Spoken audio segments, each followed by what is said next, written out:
Welcome to Table Talk, the place for deep conversations in the Geekverse. And trust me, when we tear into a subject, we go deep. I'm Heath, and I'll be your host. Each episode, I'll be talking with one or more creators, authors, illustrators, publishers, or other movers and shakers in games, TV, books, movies, or other areas of the Geekverse. Regular guests include Douglas A. Burton, the author of Faraway Bird, a multi-award-winning historical fiction novel of the Byzantine Empress Theodora. He's also the author of The Heroine's Labyrinth, an alternative story structure to the hero's journey that often occurs in stories with feminine heroes. That structural framework frequently comes up in our analysis of story. Brianna De Silva, she's the director and co-writer of The Cultists, a Lovecraftian comedy mockumentary-style web show here on YouTube, and the author of The City of Reckoning, an epic fantasy novel of political intrigue, the ethics of war, and young love. Cameron Pasha is a screenwriter, director, novelist, and was a writer and producer on the series Kings, a producer on NBC's Bionic Woman, and a co-producer and writer for Sleeper Cell. He's also written for the CW series Nikita and Roswell, New Mexico. He's been breaking news from inside Lucasfilm, Disney, and Hollywood. His analysis and commentary have become very popular on YouTube. We regularly meet to discuss and analyze stories, and when we do, we dive into graduate-level seminars on story structure and writing. Come on in and let's go deep. And when I say we're going deep, I mean you'd better bring your hard suit. Other guests have included Lou Anders, the author of the Thrones and Bones fantasy novels, Once Upon a Unicorn, the creator and publisher of the Norengard RPG, and the author of Star Wars, A Pirate's Price, the book that explains why the Millennium Falcon is on the planet Batu at Star Wars Galaxy's Edge. Mark Tassin, the creator of the World of Ataltis, head of Mechanical Muse, former director of the Gen Con Writers Symposium, and the head developer of the new Cool Name RPG. Let's see, who else? Bond. James Bond. Well, not James Bond. Not yet. Maybe soon, though.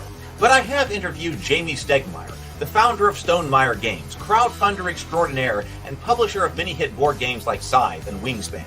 Brian Colin, sculptor of the world of Revelo, Monster Busts, and the creator of the vast, grim, dark horror RPG. Ajit George, the Dungeons & Dragons author. We talked about game writing, education, and his contribution to Van Richter's Guide to Ravenloft and the development of the Journeys to the Radiant Citadel.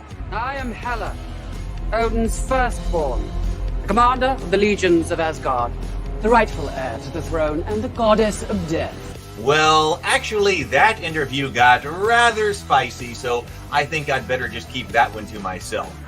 Kate Wilson, a YouTuber, actress, host, and prolific geek guru who's now working to make a new show dedicated to the world of tabletop gaming a reality. So buckle up and get ready for a wild ride, because it's time to explore the worlds of tabletop gaming, sci-fi, fantasy, and all of geekdom through the eyes of those who are making things happen. Atomic batteries to power. Turbines to speed. Roger, ready to move out.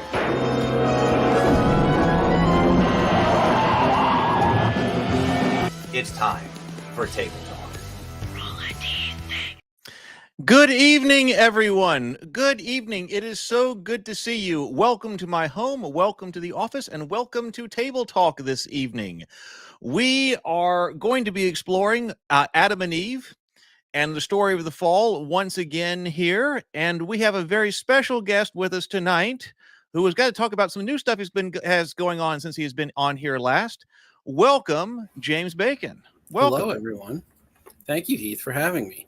It's Talk great about to have you here. Adam and Eve and so much more. I have so much that I want to get into. Yes. I'm very excited for this conversation. He has got tons of things to talk about. Like I said, we're going to let James is going to lead this conversation, but I was like, what kind of things do we want to talk about? And James was talking about, well, so where is this conversation going to go? We're going to be talking about, James said, the differences and similarities between nascent Christianity and other more widespread religions at the time of its early development, like Hellenism. And I want to use that as juxtaposition to drill down on the hero's journey, focusing on the similarities and maybe differences in the archetypes. And I don't know if we're going to do the hero's journey, because like the more I explored this, the less the hero's journey became relevant. Okay, so I want to start off. Where do I want to start off? Well, hang on. That's where we're going. So I was looking at some hero's journey stuff, and I was looking at some. So we'll talk about that. BGD is here. Let's see. PH is here. Good to see you, BGD. good to see you, PH. I saw Charlie up here. Welcome, Charlie. So we got a great crew this evening. I like that PH said not James Bond, but this is James Bacon. But first, before we go, so what have you started? You've started your own channel since I believe the last time you were on this channel. Yeah, I think so. I think it's the first time on since I started the channel. I think, right? I think so. Yeah, so let me bring that it's up. Better with Bacon. So that's where you can find me now. Usually Heath will say where can we find you, and I say nowhere.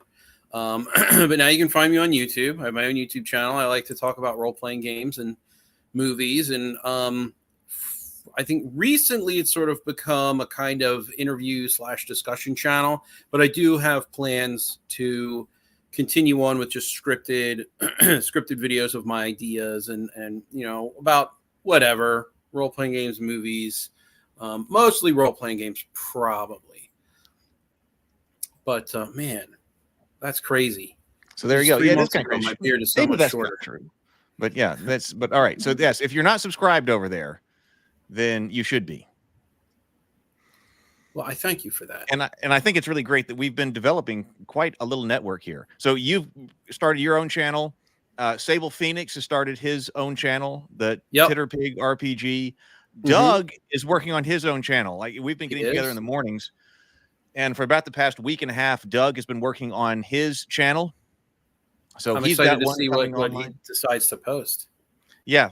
And then of course, like Retro Nerd Girl is kind of part of the group here, and of course she's had a channel forever. So it's kind of neat that we're developing, I think, kind of a table talk network of channels and things like that. Yeah, it's really fun. Really and I said this privately to you, but I'm going to say it publicly now. I know how busy you are, or at least I have assumptions about how busy you are.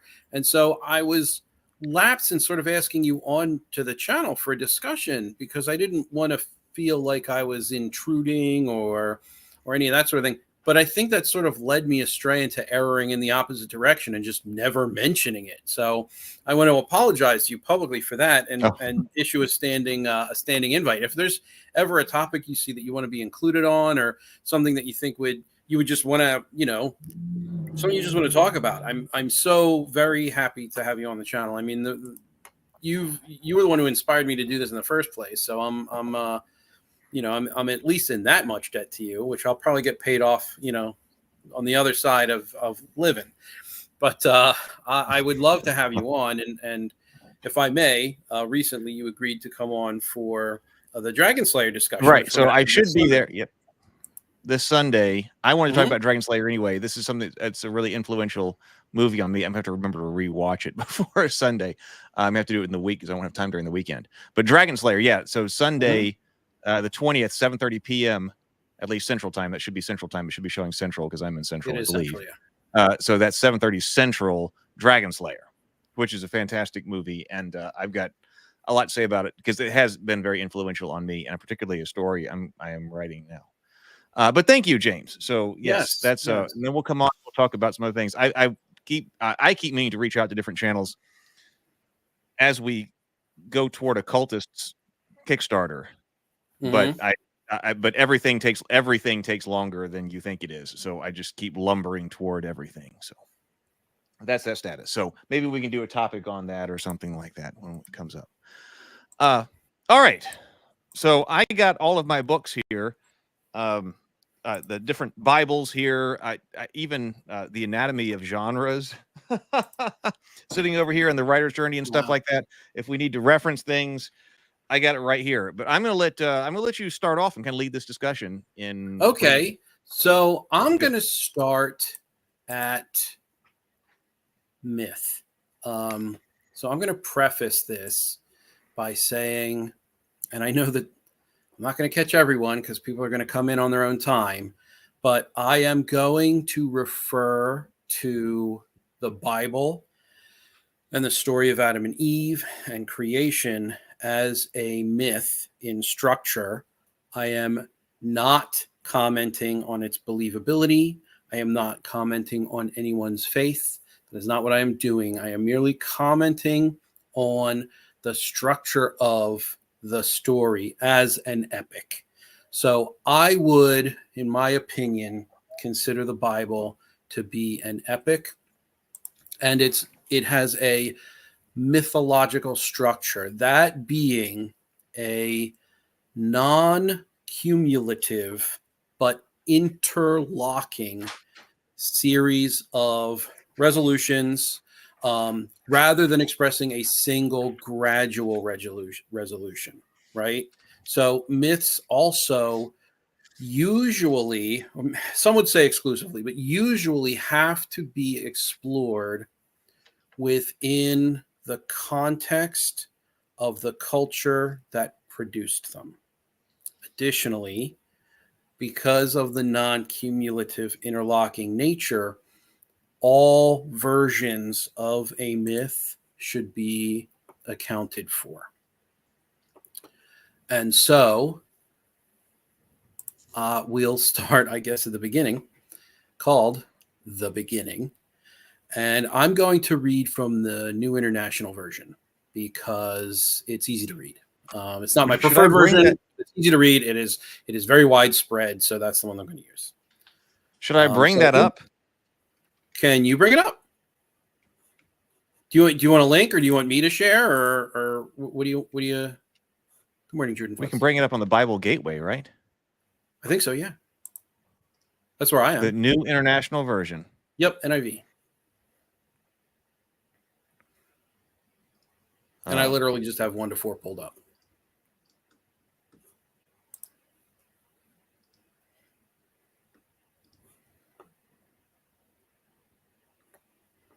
Well, do I go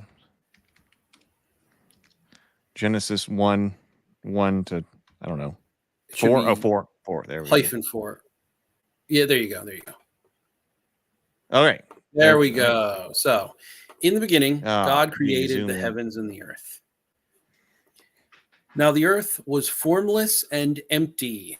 Darkness was over the surface of the deep, and the Spirit of God was hovering over the waters. So I recall, and then this is a very common question, but I recall it being brought up in your conversation with Brianna about how, well, if there is nothing, if it's formless and empty, how can there be a surface of the deep or a waters, right?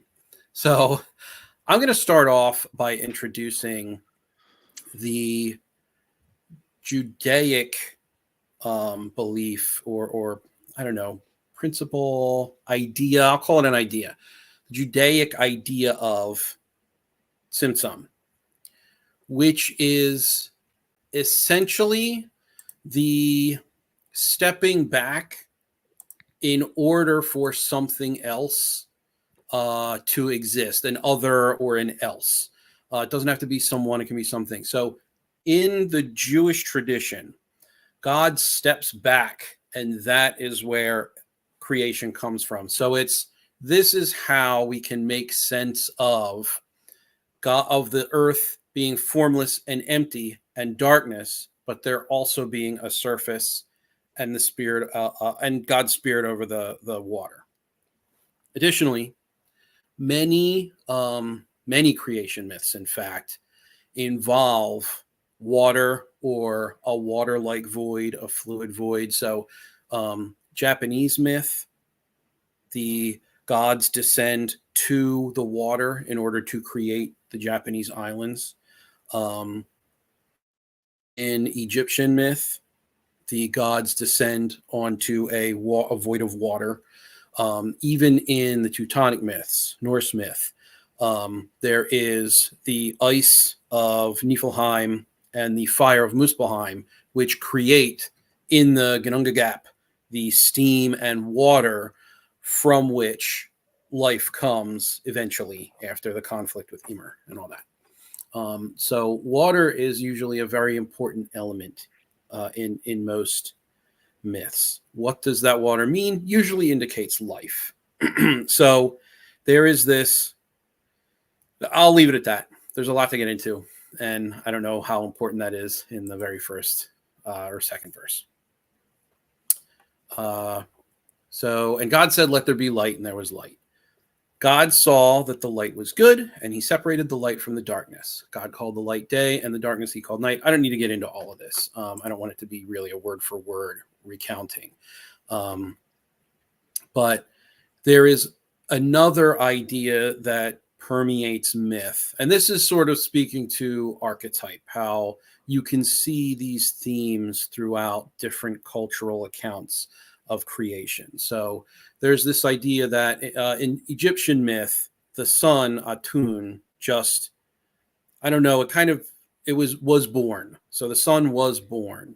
And in the Christian faith, when you start to get into Kabbalah and Jewish mysticism, there are what's called emanations. There's the divine emanations of Ein Sof. So this idea of a radiance, the sort of a precipitant radiance. What does PH say? In Finnish Kalevala, there was only the ocean. Then an egg broke, and there was the earth and sky. And the knees of a spirit of the wind trapped by the ocean made mountains, or something like that. So water. So you start on water. That is an interesting point. I'm sure people have talked about that before, but the presence of water in creation myths.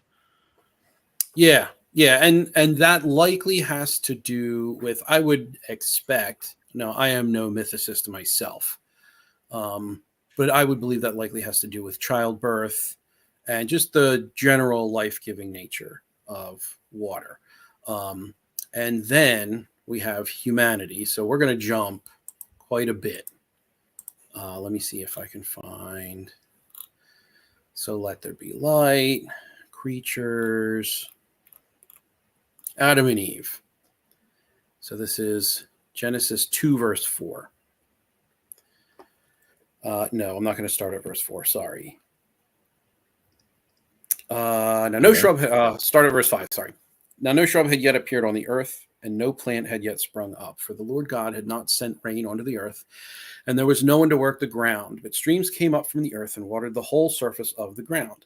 So this, again, sort of ties back to the idea of water bringing life. Then the Lord God formed a man from the dust of the ground and breathed into his nostrils the breath of life, and the man became a living being. This is ubiquitous as well as water.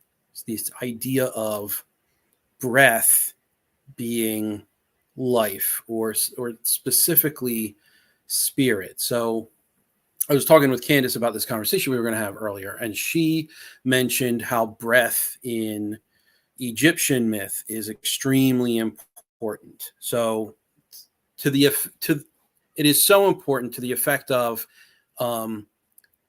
you'll see a lot of defaced statues in Egyptian art where they've cut the nose off to prevent them from breathing, so they can no longer live. Additionally, an ankh is held up to the nose so you can breathe the life in. And there, even the creation of the gods. So Atun, I think it's Atun, right? Atum with an M. Sorry, Atum with an M. He begets both Shu and Tefnut. I'll get the word. I'll get the names right eventually. So there's Shu and Tefnut, and even those names are actually onomatopoeia, because he sneezes and spits them out. So Shu is a sneeze, and what is it? Tef? Yeah, like Tefnut is spitting her out, and so breath is a very important element to all of these sort of myths. And I know that previously with Brianna, you were sort of reviewing the Bible as a piece of literature, as a literary work, right? I want to do that same thing, but I want to do it specifically with regard to myth and the importance of myth. So let me see what else I have here. Because I have with regard to the breath, I'll note that I've been going through a lot of the different stories that I want to go through in kind of this next phase of table talk, and kind of creating a backlog for myself of these things that we're going to be studying, hopefully over the coming weeks and months. And I recently went through Gilgamesh, and you're talking about the breath being this is how Enkidu is created. Also, the mother goddess comes and creates Enkidu out of the earth and breathes into him, and all of this. So yes, so here we have that element again. Like specifically with regard to Christianity, the idea is that God breathes into the body of man that was fashioned out of the dust, and that breath becomes the spirit, the indwelling spirit of humanity. And the idea is that the body is still dust, it's still mud. And mud is actually another common element that you can link through a bunch of mud and earth, but we'll get there. So the idea in Christianity is that the breath is blown into this body, this formed body. It becomes alive, and then the dust will eventually return to the earth from which it came. But the indwelling spirit, that breath of life, the breath of God, is what then will ascend. Breathe and sip. That's right. Yeah, that's exactly right. Yes, exactly. We have that. Yes. And there are a lot of other myths. And I'm going to say this. I'm going to say a lot of other myths and not have anything to cite. But I know that there are a lot of other myths where breath becomes a very important. Now, I do have, I guess, the Egyptian one that I mentioned. And then there is the formation of the body of man in and of itself. So and it's neat. I'm going to get into some Shinto stuff too, but so Odin, Zero Teutonic, Blade will love that. Zero the Blade will love that. Yeah, he will. I wish he were here. But Odin creates man and woman out of, it could be driftwood. It could also be just trees that are growing on the shore, right? But he creates them with his two brothers, Vili and Vi. So Odin takes the wood and gives them the breath of life. So there's breath again. And he animates them and allows them to live. Vili gives them intelligence and emotion, and Vi bestows upon them physical form and senses. So this is a trinity of gods breathing life into man. And they're called Ask and Embla, which means ash and elm, the trees that they came from. So, and mankind in Christianity is formed from mud. There is also the Celtic creation myths, which are like really, really fragmented. But in some of them, mankind comes from the mud. And also in some of the creation myths, I think that specifically the one with Ptah, he creates a sort of, is this correct? He creates the mound, and then that's where life comes from. It's like frogs and snakes. And is that correct? Yes. Okay, so that's correct. So there are some Egyptian creation myths with regard to humanity that do involve mud and that sort of thing. So why is this important? It is important because it is inherent. It's inherent to the condition of humanity. So humanity in the Norse myths, humanity originating from trees, it emphasizes a connection between humans and nature, the natural world, and especially in Norse culture, because trees were considered sacred with regard to like Yggdrasil, the world tree, and the cosmic structure that connects the realms. Odin hung himself on Yggdrasil to gain the knowledge of the runes. And so by being born from trees, humans are inherently tied to the sacred nature, but also earth and forests and cycles, the cycle of nature, and the cyclical nature of reality is important in Norse myth. Wow, who thought we were going to get into Norse myth in a conversation about Adam and Eve? It also shows, and again, this is for the Teutonic faith. So because it's sometimes driftwood or discarded or dead wood that they were fashioned from. This speaks to the vulnerability and dependence of humanity, because driftwood is literally at the whim of the wind and the ocean, or a body of water. And so this sort of shows how susceptible humanity is and can be to the ebb and flow of cosmic forces such as fate. Life in the Norse society was considered very precarious, and so the driftwood is sort of emblematic of that. Because the three gods sort of fashioned humanity, and they fashioned humanity out of this natural item. It also is representative of divine intervention and transformation through divinity. It's also rooted in the mundane. Trees rooted, haha, that's a pun. But though it's rooted in the mundane, it's linked to the sacred.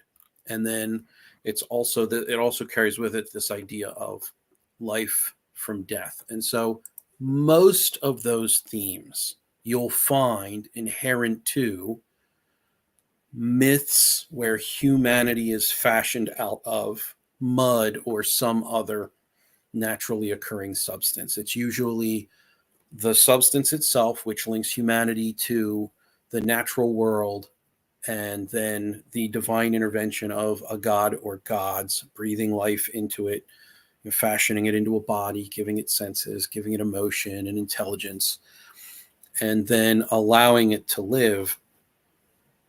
But in Christianity, it's specifically the breath of that indwelt spirit of God that's granted to the dust that allows it to live.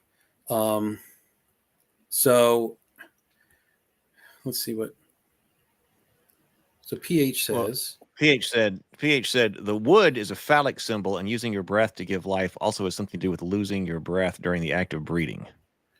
That's likely very true. Drudenfoot says, I could have predicted that Norse myth will show up because of the shared Indo-European roots. PH then says, I was going to say, especially here on Table Talk.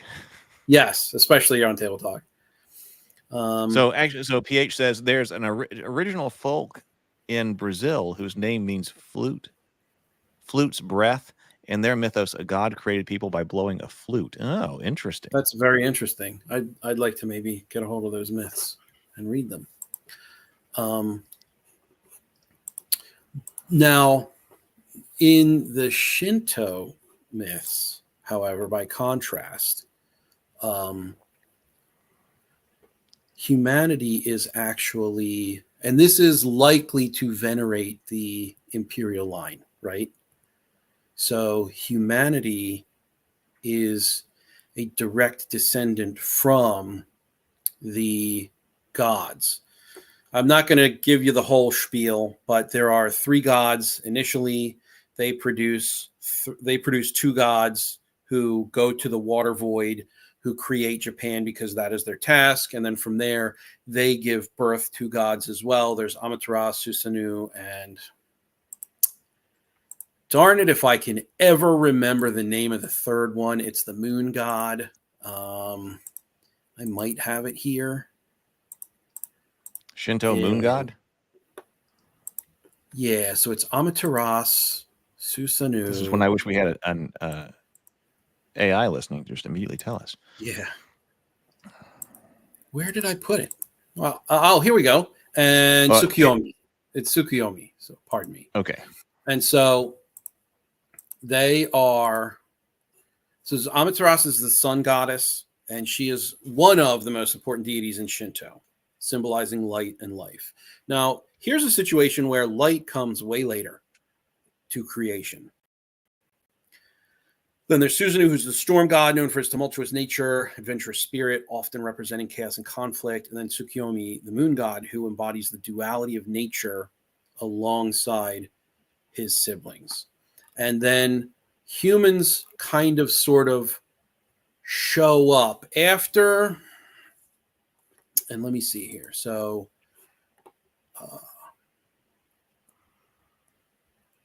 humans are born from the divine lineage of Ninigi no Mikoto and the earth deities. Ninigi no Mikoto is one of the original three deities. And this gives humanity a connection to both the heavenly realm and the natural world because they are born of earth deities, but they're not born of the earth like in Christianity and Norse Oh, mythology, okay. etc. So humanity's purpose was to tend the land, honor the gods, and maintain harmony with the natural forces created by the gods or the kami. So, but the myth suggests that humanity's creation was not a singular event where, boom, humanity exists.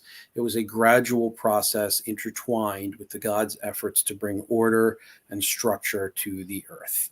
So humans are considered the stewards of the land with a duty to uphold the divine order established by the gods. And this is, again, likely because they were trying to sort of tie the imperial line into divinity, so with divine right and all that.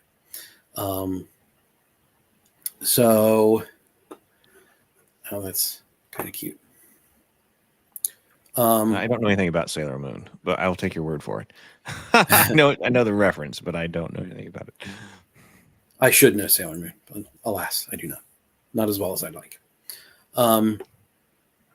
So I kind of lost my train of thought. It's so what I'm doing here really is trying to establish the idea of myth, and how I did mention in the beginning that it must be viewed through the lens of the creating culture and the culture that created the myth and believed in the myth and practiced the different practices inherent to the myth, but that also there are these common threads that we draw throughout them. Well, I think that's very interesting because that's the note that I took, and all of a sudden my notes are gone, so I'm not sure what I did with them all of a sudden. That's okay. It's happening to me too. When you said that, there's a note that you said, so that's why I went and grabbed a piece of paper, and you were saying that, okay, we should examine the myth in the context of the culture that creates it, which I think is, yes, very relevant. Because why would you do otherwise in a certain respect? Because like, how could it make sense?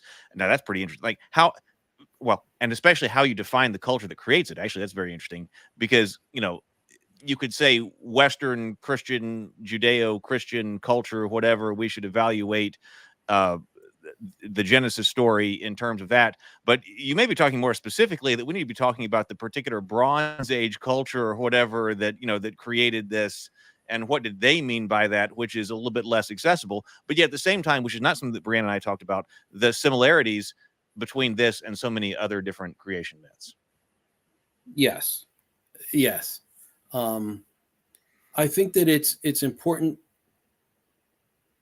if you're going to, like, for example, with Christianity, like you shouldn't, if you're going to believe in Christianity, you really should know where it came from, how it formed. And even more than that, like I want to stress the importance of myth to human beings, right?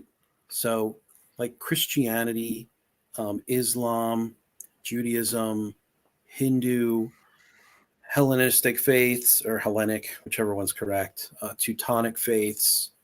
There's Coptic Christianity that came out of Egypt, is still there, practices that there's Ethiopian Catholicism. There's so many different myths that we know that they are important because of this, like the symbolism inherent to them, right? So we're not actually talking about a man who was formed from mud, right? Insofar as I am concerned, and I'm sure insofar as you're concerned. These are symbolic, but the symbols have meaning, and they have meaning to modern humans to keep us humble, but also to teach us to strive for the divine, right? So they aren't so much these actual named things that you'll see in the Bible. It's not so much about a man named Adam and a woman named Eve. It's about where they come from, how they're created, why they're created, and the balance that they were meant to achieve but failed to achieve, or their duties, provided to them from a deity, if you prefer, but also just a sort of harmony, a conceptual harmony with their surroundings and nature and each other. And I think that is very important to humans. If you'll indulge me for a moment, I would like to read a passage, very brief, and I'll try to be as interesting a reader as I can be. It's from The Hogfather by Terry Pratchett. It is my favorite story of his. They've turned it into a movie. There's a BBC movie of it, which I highly recommend, and I will likely be going over on my channel at some point in December. So hopefully I can convince some people to watch it and have that conversation. But it starts here. This is a conversation between Death and his niece, Susan. Susan's going to start off, and then they get into a conversation. So Susan says, "All right," said Susan, "I'm not stupid. You're saying humans need fantasies to make life bearable. Really, as if it was some kind of pink pill. No, humans need fantasy to be human, to be the place where the falling angel meets the rising ape. Tooth fairies, hogfathers. Yes, as practice. You have to start out learning to believe the little lies so we can believe the big ones. Yes, justice, mercy, duty, that sort of thing. They're not the same at all. You think so? Then take the universe and grind it down to the finest powder and sieve it through the finest sieve. And then show me one atom of justice, one molecule of mercy. And yet," Death waved a hand, "and yet you act as if there's some ideal order in the world, as if there is some rightness in the universe by which it may be judged. Yes, but people have got to believe that, or what's the point? My point exactly. You need to believe in things that aren't true. How else can they become?" And it is one of my most favorite quotes from that story. It's one of my it is my most favorite book of Pratchett, and it's because of this. Now, the book itself sort of drives at belief, right? But subtextually, it's driving at myth and this grand need that we have as humans to believe what isn't true so that we can achieve it, right? We need to believe in rockets. We need to believe it's possible to go to space before we go to space. We need to believe it's possible to live up to a divine standard before we can live up to the divine standard. And so that's really where I, at least, in my personal intellectual journey of thought and whatnot, it's and I have gone through Christianity, and I've gone through Teuton faiths, and I've gone through like a wide variety of beliefs, and ultimately they are all important, all of them, because it shows us where we've come from, but it also shows us like how timeless the achievement of humanity is in attempting to reach the things that are immeasurable, like living up to a standard of duty, or just divinity. Just what is the divine, and can humanity live up to it? Well, in these myths, in these stories, we are breathed, the breath of life is breathed into us. It's the breath of God into Adam and Eve. And so it's that divinity that we fail ultimately, but it's also a divinity that we can live up to, or at least attempt to live up to. And so that's why I think these stories are so incredibly successful across the timeline of humanity, but also why they're so important to humanity, because we need it, right? We are human because of it. I've said several times that telling a story is the most important thing a human being can do, right? And so I honestly, genuinely believe that. It's because that's how we communicate information to one another. That's how we form societies. Societies are why humanity is such a successful creature on Earth. But it's also where we find these intangibles. We find hope. and we find justice.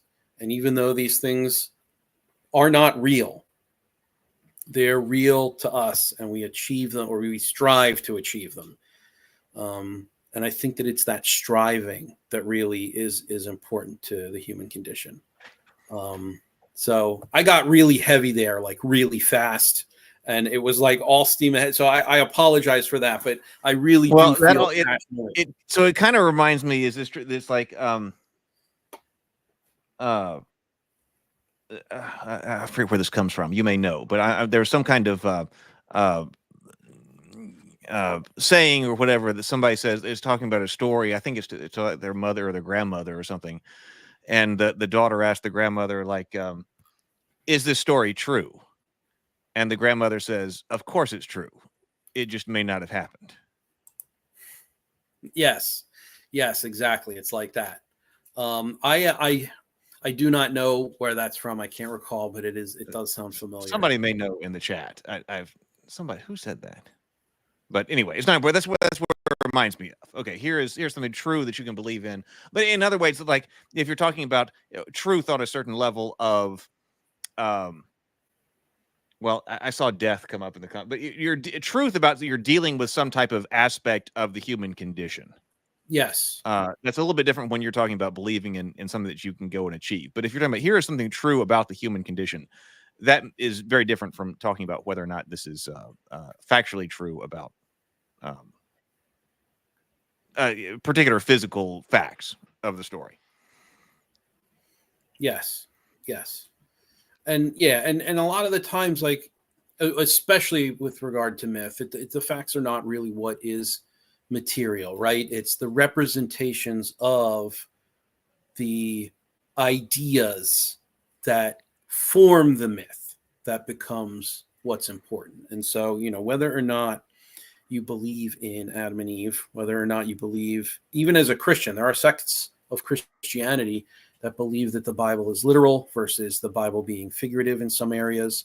And whether or not you are a member of one or the other sect, whether or not you are a Christian at all or an atheist, I still think that these stories carry value because they are essentially, even if you don't agree with the ideas they're communicating, they are still important in the communication of those ideas, because as storytellers, as story writers, you can learn quite a bit from these stories and how to appropriately represent yourself, represent your ideals, or just any ideal that you want to speak to, maybe not necessarily one that you hold, through these myths. So, and that's why I get very scatterbrained. I feel like I've been all over the place and very hard to follow. It's like I didn't sit down and like write a dissertation on this, and the ideas aren't flowing really from one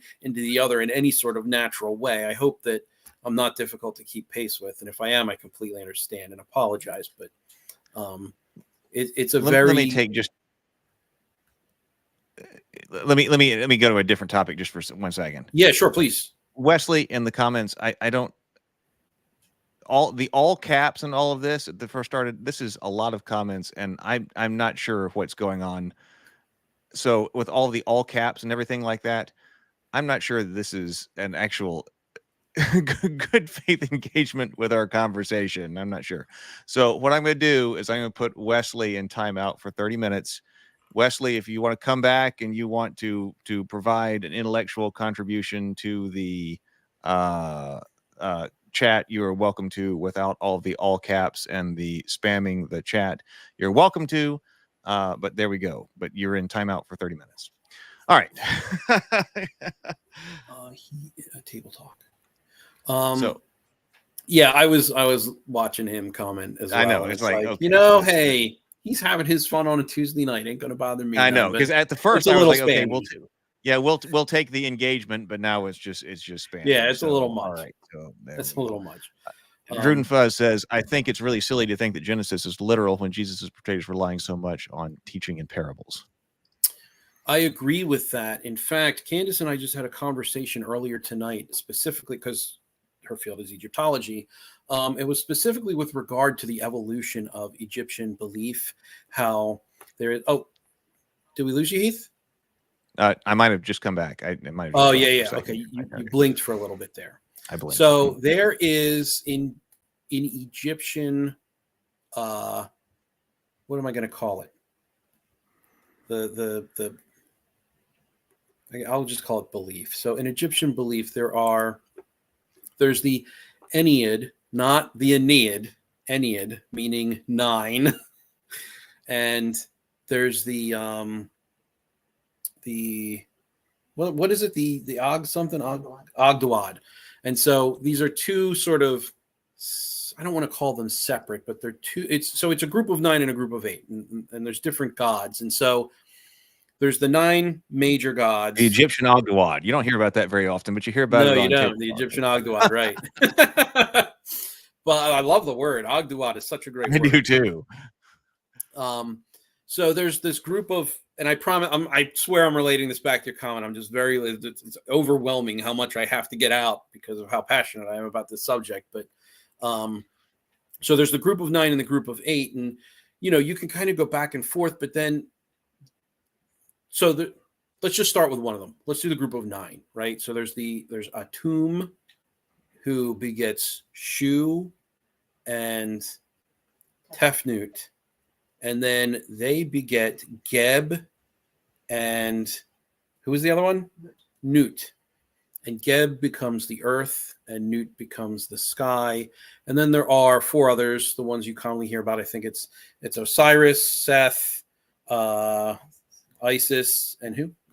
Nephthys. Nephthys, which you don't really hear much about. That's because she was a goddess of like hearth and home.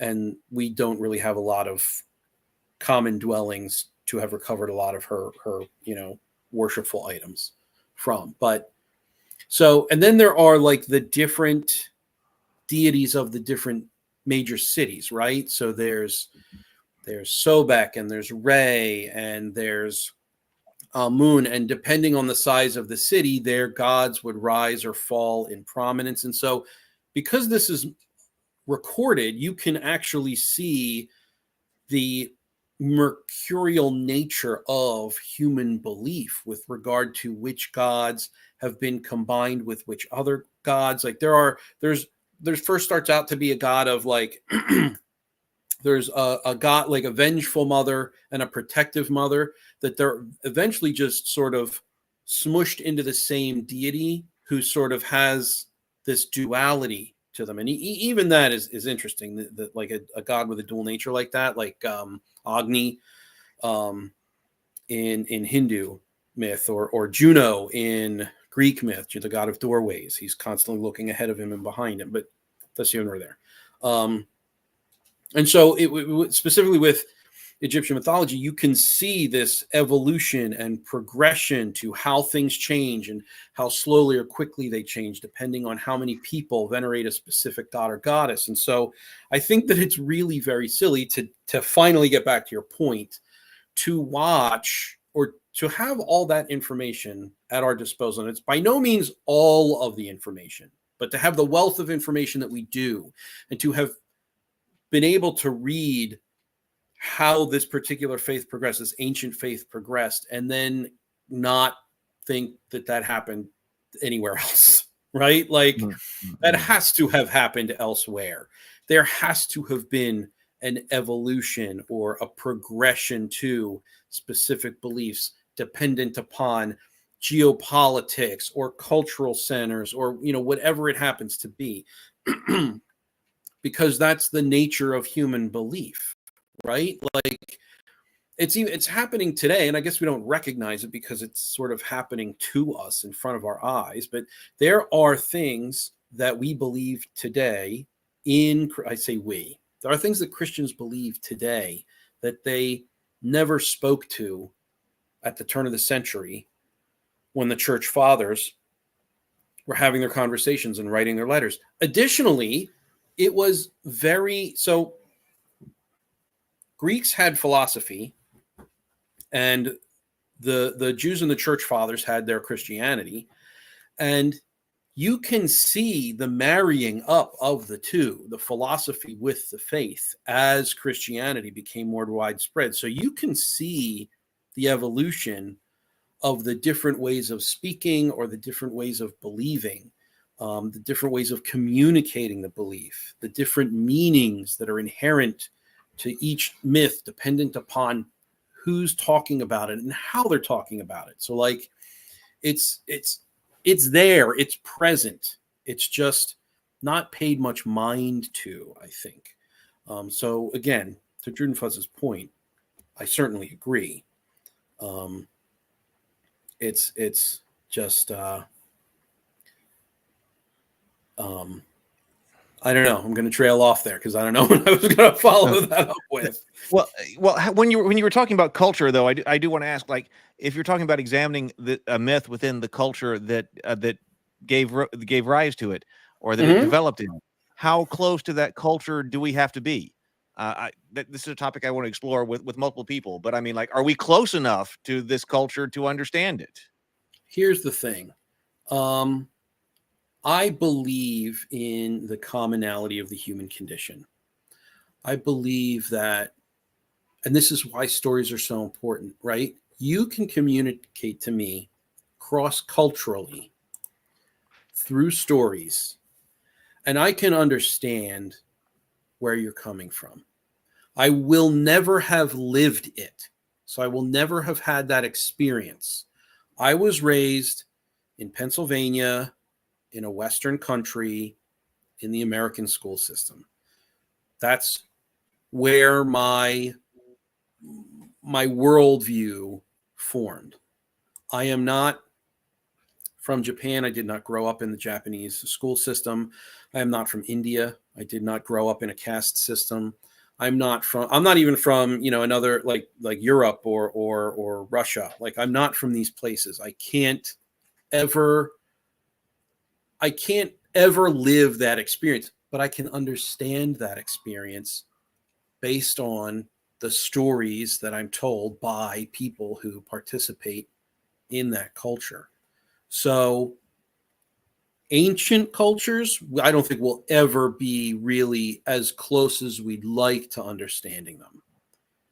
But insofar as we're able to glean any knowledge of how they behaved, what they ate, how they wrote, how they spoke, I think there is some measure of understanding that we can glean from that. And I think that it's important to do so because in my view, it's a unifying endeavor.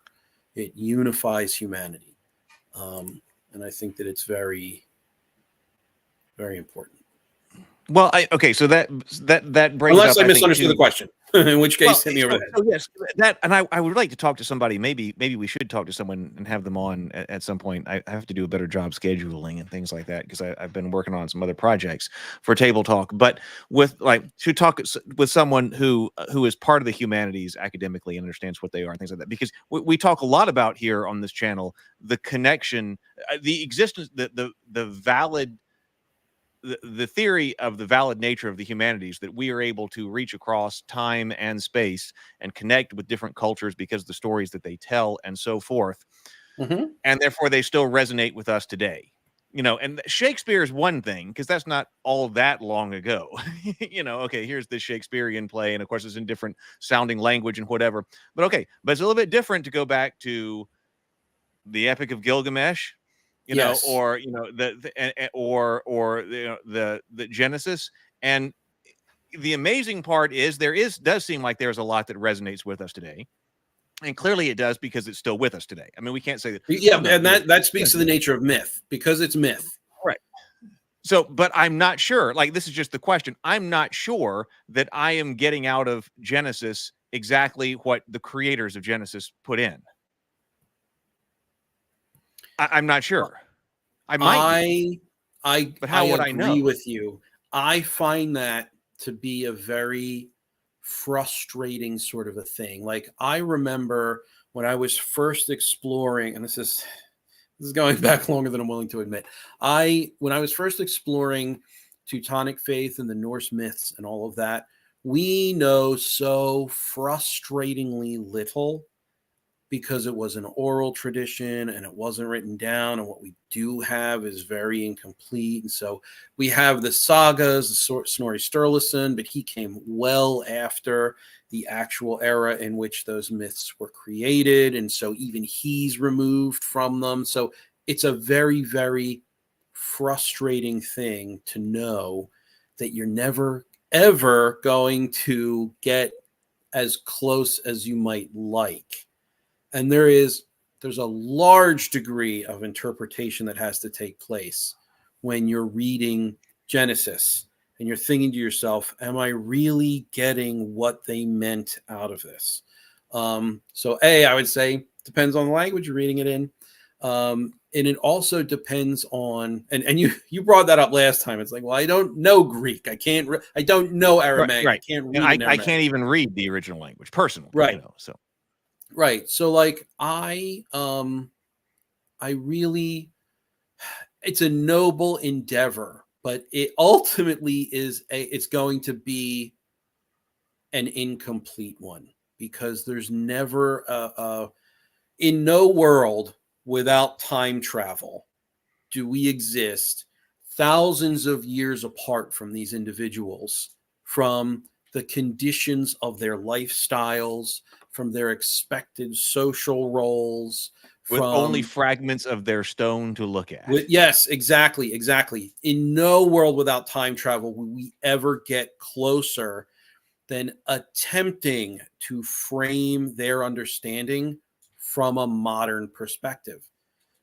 And it's a heartbreak. It's one of the biggest heartbreaks of being human is that we can never sort of experience that. So all we can do is acknowledge the subjectivity of the endeavor and converse with each other on what it is we think that we can get out of it today based on the writings about a Bronze Age farmer. You know what I mean? Like that's all we can really endeavor to do. And it is it can be disappointing. It can be sad, but at the same time, it's also a very intensely worthwhile, noble pursuit. You may never get there. In fact, you will never get there. But as we are all human and we strive to understand each other, I think that's why it is so noble. It will teach you about what it is they thought of themselves. And then when you can juxtapose that against a modern view and find the similarities, it becomes, I think, very rewarding and very important to know that, maybe we haven't changed so much, or maybe we have changed in worse ways. And there is a divinity that we need to seek out. Maybe we have changed in better ways and gotten closer to that divinity, or duty, or justice, or hope. But I do think that it is a worthwhile endeavor. Candace has an interesting point. This isn't just a modern problem. Candace says it's an interesting exercise for Egyptian belief as well. It's so long-lived. It's so long-lived that the new kingdom Egyptian philosophers would extrapolate on and interpret the beliefs that were already 1,000 years old. I think this is a great point. Yeah. And watching them interpret and reinterpret older beliefs is fascinating, especially comparing who we have now in the archaeological record. That is fascinating. That's fascinating. Yeah. Yes, because people talk about like Cleopatra, like being closer to our time than the creation of the pyramids and things like this. They have the same problem. Yes. Like we think, oh, that's ancient Egyptian. Yeah, well, that's so long, and they didn't have modern archaeology to go. What little we have is primarily due to modern archaeology that helps us learn something, and they don't even have that. They just have these beliefs and these texts and whatever that have come to them. I think that's a fantastic point. Yeah, and even to sort of maybe this is kind of a little it exists in a little sidesteppy kind of a way, but like how can I relate them? I think that it is fascinating. But so going back to the Bible and Jewish belief. There are tomes of Jewish tradition that on their face contradict each other. And that's because it is a collection of rabbis interpreting other rabbis who have long passed teachings, and what one rabbi gets out of the teaching versus what another rabbi gets out of the teaching could be completely contradictory. But they're included in the same book because it's still very important to see that contradiction, right? So what was the mindset of the one rabbi that ended over here versus the one that ended over there? What is the actual message of that original rabbi that they're attempting to interpret, or the original teaching they're attempting to interpret? And so much like, to relate it back to what Candace said, much like the Egyptian New Kingdom trying to interpret beliefs that were already a thousand years old, that happens in Christianity. It happens in Judaism. It's a very it's frustrating and it's sad, but it's human. It's a very human pursuit to attempt to be able to understand where we were, where we came from, where maybe we're headed. I think that it's necessary, right? Like just like what Death Star, essentially what Terry Pratchett says, you need it to be human, right? How can you have to believe in what isn't, otherwise how can it become? And reaching back to see how that was formative to whoever it was formative to, whatever culture it was. Oh, hey, Michael, it's been so long. Yeah, it has been a long time since Michael. Good evening, Yeah. Michael. Good to see you. It's very good to see you. Okay, well, where do we go? Because that was a digression on the idea about what level of cultural understanding, or what being part of a particular culture or understanding it you have to have in order to interpret myth. But where do you want to go with this story? With the story of Adam and Eve? Yeah. So I don't know where I want to go with the story. I just, the more I thought about it, the topic. Where do we? Okay. Where we go next? So the topic. So, gosh, I don't even know. I feel like I just blew my whole thesis all at once there, right? So okay. maybe it'll make sense if you ask questions, or maybe you can lead a little bit. Or I have a couple of thoughts, because when you cool. have things to talk about. I mean, I was taking some notes and I was going and I was running down some awesome, other chains of lines of thought. Hey, too. Sable, what's up? Oh, hey, Sable, the titter pig rancher. Let's talk about death. As a, I don't really want to use the word theme anymore, because now with Maxwell Alexander Drake, we have a specific notion of what theme is, which I think is very technically appropriate, and that we want to use that. But a subject that is covered in these stories is often death, and so that's being covered in Adam and Eve and Genesis. Yes.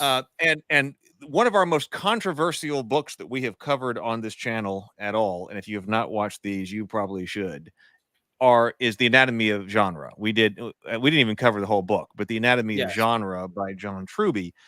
And I still think that his people foundational love that idea book. That's the one that people love so much, right? They absolutely just love. I mean, there were fireworks when we were going through this one. Yes, but he was talking about his most foundational genre here as horror. Yeah. Horror was his most foundational genre, and he goes into talking about Genesis in the Old Testament. There's a few quotes to here, like Genesis in the Old Testament is where horror elements first come together as a genre. I don't know if that's particularly true that they first come together in here, but here we go. I need receipts on that, but but nonetheless, an early example. We got an early example here of the Old Testament where horror elements come together as a genre. Adam and Eve are the first man and first woman and first couple. It's about gaining knowledge, losing their immortality, the garden and so forth. But he does talk about that, okay, we have this binary between life and death. Like, the first thing we humans have to deal with is are we going to live or are we going to die? You know, and he says the essential fear and horror is of death itself. Other fundamental fears that horror dramatize include being killed and eaten, enslaved, whatever. Subcategorizations of the essential fear of in horror as a foundational genre being death. And I do think that it's interesting, sort of in defense of Truby in this case, that we do see death and immortality as a theme in a lot of these early stories and foundational myths. So we see that here. We see that in the Epic of Gilgamesh.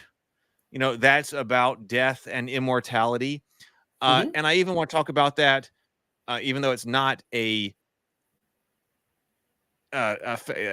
ancient myth, but in Tolkien, when we're talking about the Silmarillion and his foundational myths, we're dealing about death. And I thought it was interesting that when I was writing a mythic story, in the literal sense, it also ended up having this theme of immortality and death. And so why? So I mean that is, I think there's something to some kind of observation that he's got there. So that we're dealing with death here and the different ways that it's dealt with. So because that maybe that is something fundamental that we're dealing with. Well, I think it is fundamental, right? It's memento mori. Maybe it's the most fundamental. Maybe he's right about that. Yeah, I think it is fundamental. I think that I actually like Truby's progression of genres. I don't necessarily like his explanation of them. I don't like how he presents and I think, and Sable Phoenix, correct me if I'm wrong, I think you were the one who I was having this conversation with, where he sort of presents it as though it's an academic thesis, but there's really no supporting documentation or reference material. But I do really like his progression of genres because it makes a lot of sense. I just wish there was more to it than that. But with regard to myth and death, it's we are human, and so it's very memento mori, right? Remember, you too will die. And in these mythic stories, it's sort of they all pretty much do. You're right. They have this idea of sort of overcoming death through whatever means are culturally relevant. Like you're reading Beowulf right now, right? Reading Beowulf. Oh, you just finished it. So in reading Beowulf, you have actually helped Beowulf in his immortality, because to that culture, you remain immortal so long as people talk about you, so long as people remember you. So in remembering Beowulf, he is immortal. Now, he is also simultaneously mortal because he's a human being, and there's a natural cycle. And there is going to be an end to all of our times on the planet. So it's an interesting way to sort of view this, and it's not one that I had necessarily considered. They usually all do deal with death and some way by which we can escape it, right? So or can escape it, but can become otherwise immortal, or can become otherwise remembered, or it's a matter of, if you can't escape death, then do well with the time that you're given, right? Make sure that you strive for these things, the duty and the hope and the justice and the divinity. That's a very, very interesting thing. I'd like to explore that more. I don't have. Oh, go ahead. Well, I was just comparing and contrast that they were about death, but they said different things. So I was thinking, okay, that we've got Adam and Eve, we've got creation, perfect in the Garden of Eden. We have disobedience, and they eat from the tree of knowledge, good and evil. Okay, so they gain knowledge. They could have ate from the tree of life. That was also a tree that was present in the garden. They went for the tree of knowledge of good and evil. The one they weren't. They went for the tree of knowledge of good and evil, right? Yes, and then they are banished from the garden lest they eat of the tree of life. Yes. So then, okay, you will die if you eat from the tree of good and evil. You will die. Okay, now whether or not that was okay, they obviously didn't instantly die, right? Yeah. But okay, that death has now come into the world, so now that's something you got to deal with, and all these other consequences. and you're not going to eat. But apparently they were immortal, or they were not going to die. Now they will, and you're not going to eat of this tree of life. You are now banished. I don't know if it says that they wouldn't have died. Okay. But they are now definitely going to die. So would they have died without having this, transgressed?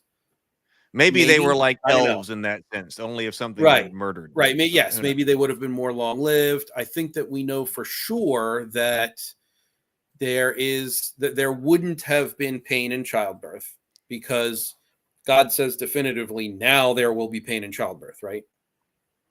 Yes.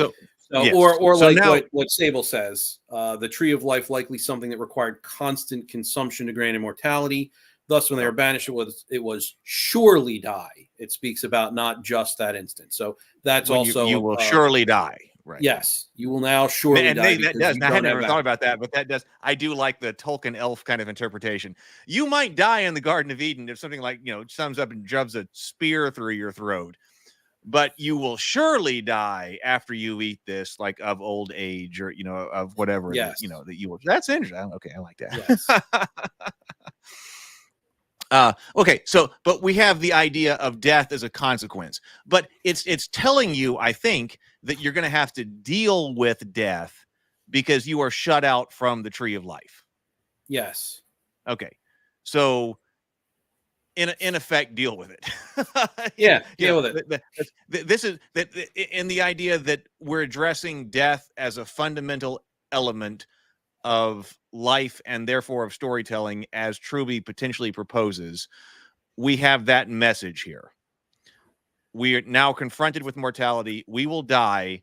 There's no way to gain immortality because that is guarded by a cherubim with a flaming sword, and we will never get back in. So deal with it. Yes. Well, no way. It's not that there's no way to regain immortality. It's that in this particular moment, they will not have known that, Christ will come, et cetera, et cetera. So, yes. Okay. Yeah, I agree. Yeah, I agree with what you're saying. And but also we could talk about in the context of just the Bronze Age guy actually know anything about Jesus. Right. When he's writing the story. Like, this is just it. You're closed off from this. Yes, and that was it. That was it. That's all. So now you're gonna have to deal with death, and then from there you could talk about different ancient Jewish perspectives on whether or not there's an afterlife and things like that. But none. I still think the point in general is valid. That at that point, humanity has to deal with death, and you are closed off from immortality. Yes, in at least a general sense. So this comes as a consequence and a punishment that's been meted out on you. Yes. It's interesting in contrast, I think, that Gilgamesh in the beginning has kind of the right idea. Like, what's the relation? So that's also about death. But we've got a difference in his approach. In the beginning, he talks directly about how all men must die. And it's just about how we deal with what we handle ourselves today. And I'm going to achieve immortality through the legends the stories that are told about me forever, because I'm going to go kill great monsters, and therefore, Umbaba, I'm going to go kill you. Yes. Which seems like they're like, that's what you should ultimately end up like. But that's how he starts. Like, he starts with that idea. And then when he confronts death physically, I guess personally is actually the better word, because presumably he kills people. But when he confronts death personally through Enkidu, he then wants physical immortality. And again, we have the idea that that's shut off to him. So it's different. There wasn't a message of punishment as death here. Yeah. But it was the message of the inevitability of it. Yeah, and I think that there's still, death is communicated as inevitable in all of these stories, right? So in Beowulf, death is inevitable, or in Teutonic myth, it's inevitable for mortals.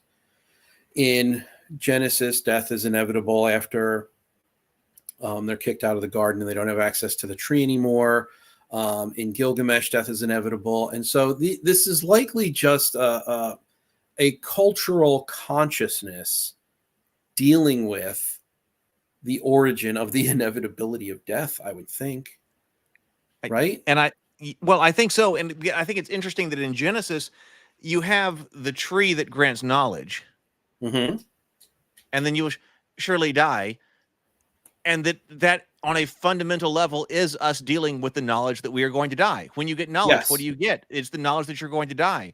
Yes. The dog, the squirrel, the cat, I mean, they're all conscious to different degrees, I would say, but they have no knowledge that they're going to die. So they never went through this. They don't have that. A consequence of our having this knowledge is the knowledge that we're going to die. And now we have to face this. And this, through the mythologies that we tell and the foundational mythologies, seems like something that absolutely people have been dealing with psychologically from the very beginning. And it is something foundational. Yeah. Yeah. I certainly agree. Now, I was wondering, and when we go through the Silmarillion, we'll certainly talk about this more, but I was thinking about, okay, we have a foundational myth that is not nearly as ancient by far. We've got Tolkien's mythology that he created for Middle Earth. And when you contrast the elves and the men, we've got, it was interesting to me that he treats death differently. That death being the gift of Iluvatar, that this is something that is given to men. Yes, it's not gift. presented as a punishment, because you might expect, being Catholic and Christian informed, that okay, death would be some kind of punishment that men are given. But Tolkien does not present it in that way. He presents it as a gift that is given to you, in contrast to the elves, which will stay on the earth forever unless they're killed. Right, the elves who are jealous of men's death because they can pass now into the next world. Mm-hmm. Which is that's essentially what the gift is. You die here so that you can pass into the next world. And the elves are, there's a sort of a kind of jealousy expressed as a result of that. But that's very interesting. So I'm interested in reading more on that, and there is scholarship on that, but I think that's an interesting twist on the creation myth and the relationship with death. That what do we do with that? Well, now, of course, the Númenóreans get extended life. So, okay, you get some more time, but you're still going to die. But you still have the idea of the pursuit of immortality, which brings about, Númenor's fall. Yes. So that element is still there. Okay, well, now, wait a minute. Even though this was something that was good that was given to you, you're trying to escape it, and it brings about your fall. It's definitely a twist on the classic mythology. It is. It definitely is.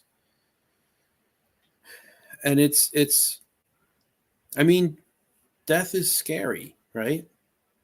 Like it just is, like, as a mortal creature. So even if it's given to you as a gift benevolently, it doesn't make it any less scary. Still don't want it to happen. I think it is an interesting twist. But I think that it also sort of helps reinforce the idea of, the fleeting nature of humanity and life and our struggle against it. And that's what survival is, right? It's a struggle. It's a strain against death. So, it was much more present in an ancient culture, for sure, right? Where medicine wasn't as advanced as it is, where, people had 7, 8, 9 kids because you didn't know which ones were going to survive, right? And I think that it's very interesting that sort of juxtaposition of Tolkien v. these other myths, where it's not necessarily the benevolence of, a creator God, where it's either just the natural course of things that you're struggling against or a punishment. Very interesting. Maybe there's some academic literature on that. That would be interesting. If it's not, I'm sure. Yeah, someone has to have written something about that. Let's see. That would be very interesting. Let me go back and let's see what kind of things we can be inspired by the comments here. I feel like I just totally ran roughshod all over the soul of this stream. I apologize. It's like we were supposed to start off with Adam and Eve in Genesis, and I just was like, nope, give me that. I'm taking it over here. So well, we can go. Hopefully, the conversation has been good. So I think we addressed what he was talking the constant. I think we mentioned that. Yeah. We did let's see. Okay. So how does actually let's see how that's phrased in. You were using the New International Version. Yeah. Let's just see how it is phrased there, because that would be interesting to know. Okay. So let's see. What chapter and verse is that? Let's see here. I'll bring it up. 15.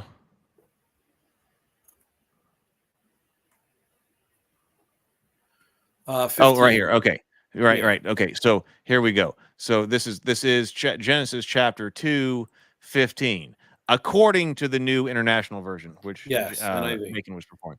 The Lord God took the man and put him in the Garden of Eden to work it and take care of it. And the Lord God commanded the man, "You are free to eat from any tree in the garden, but you must not eat from the tree of knowledge of good and evil, for when you eat from it, you will surely die."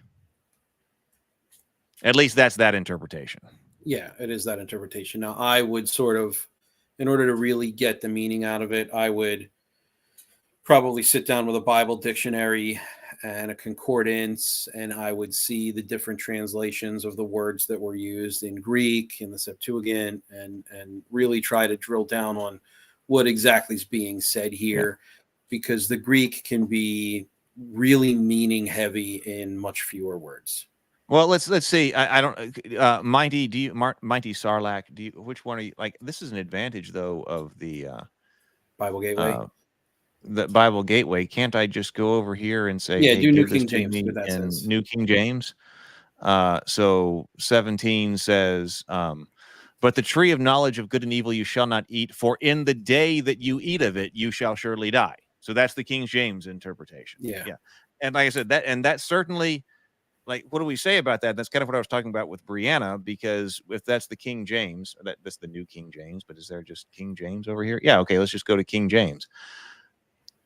You can't deny its influence, because even if it's not perfectly interpreted, it's not like, the King James Bible has had a tremendous influence on Western thought of all kinds, just political, theological, everything.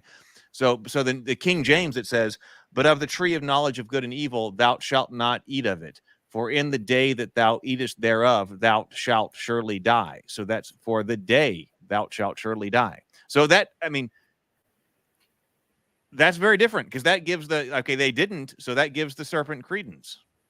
The day that you ate of that, you did not die. And then, of course, I know their interpretations. Well, here's the thing, though, right? But here's the thing, like, the day is modifying "eat of it."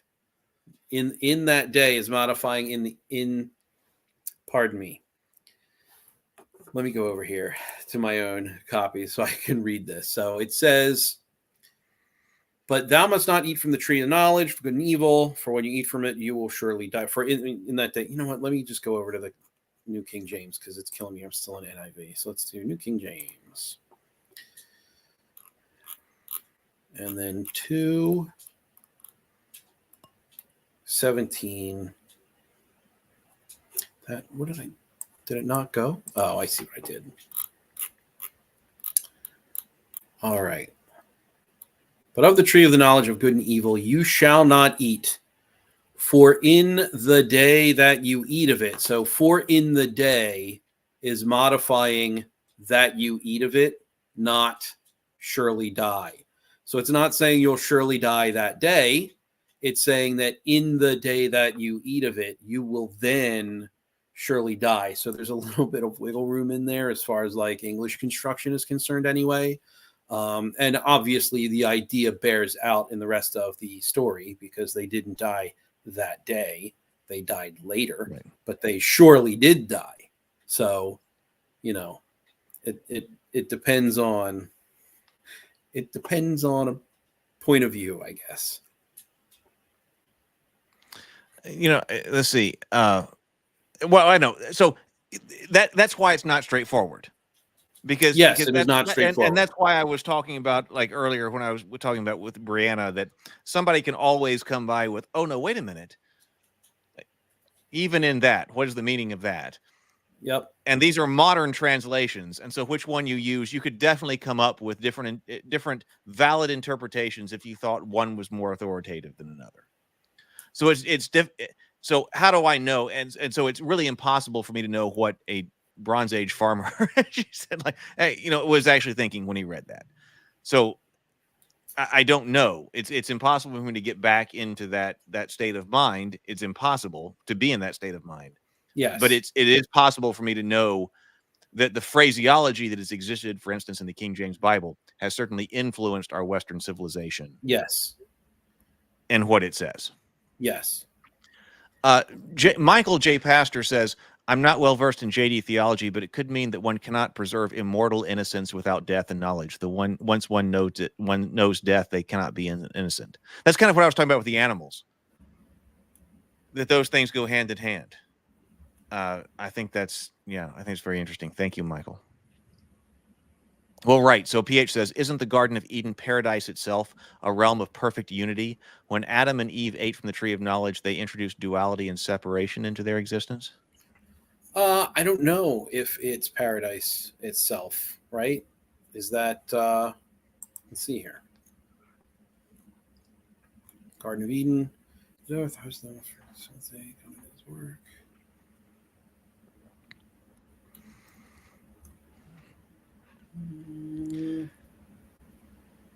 Yeah, I don't know.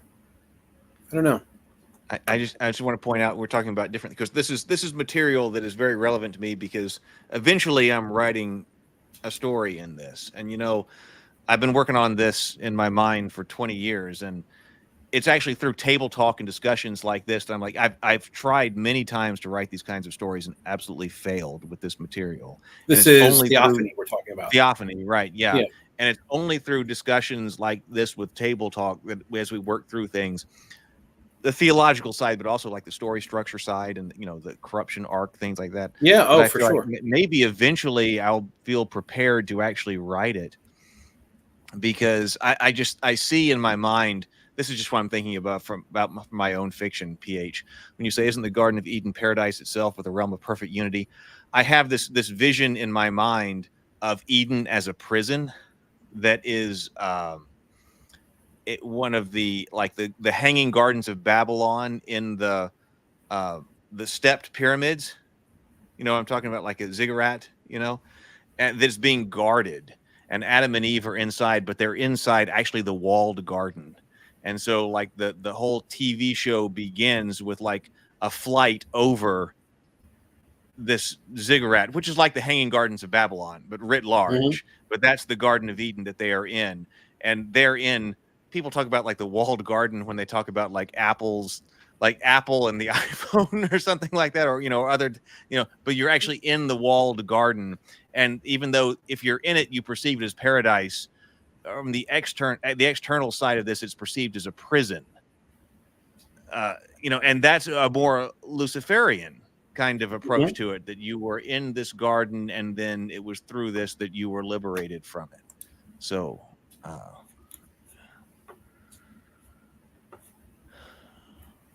I think we talked about quite a bit of that. In losing paradise, they gained the potential to find meaning and transcendence in their imperfection. Well, okay, let me ask you, I think we did talk about most of that, a lot of that when I was talking to Brianna in the previous discussion about this.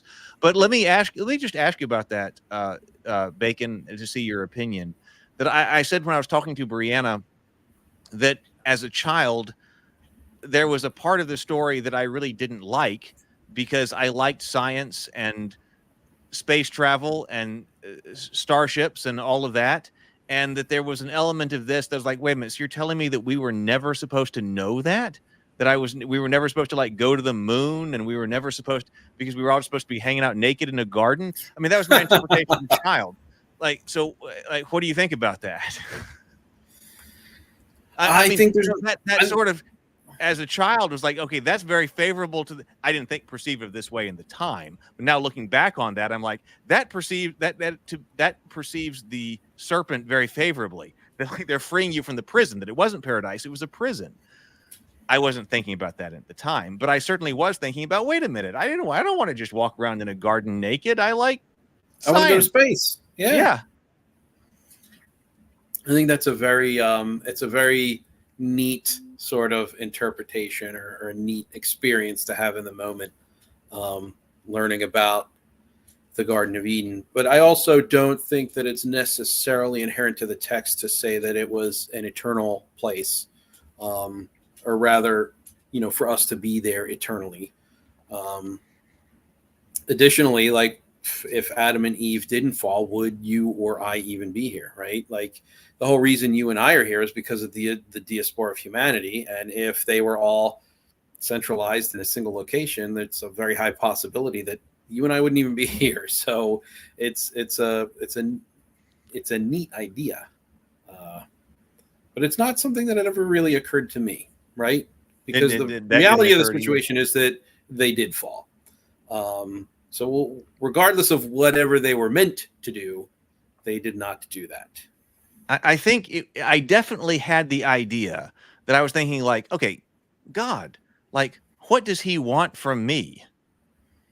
And I'm thinking, what do I want from myself? At the time, I definitely wanted to be a rocket engineer, a rocket scientist. And what I want to do is be able to go to other worlds and develop rocket ships and make Star Trek become a reality. And I'm thinking, but what does God want from me? No, he's disappointed because I'm not just hanging out in a garden naked.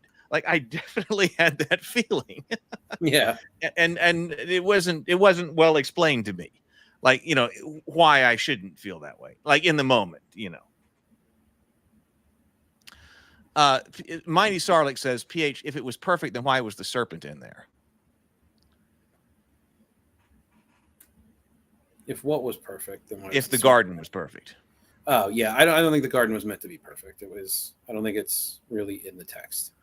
I think that there are some interpretations in modern teaching that would assume that the garden was perfect or perfection, but I don't think there's really any. I don't think there's anything you can derive from the text itself to say that it was.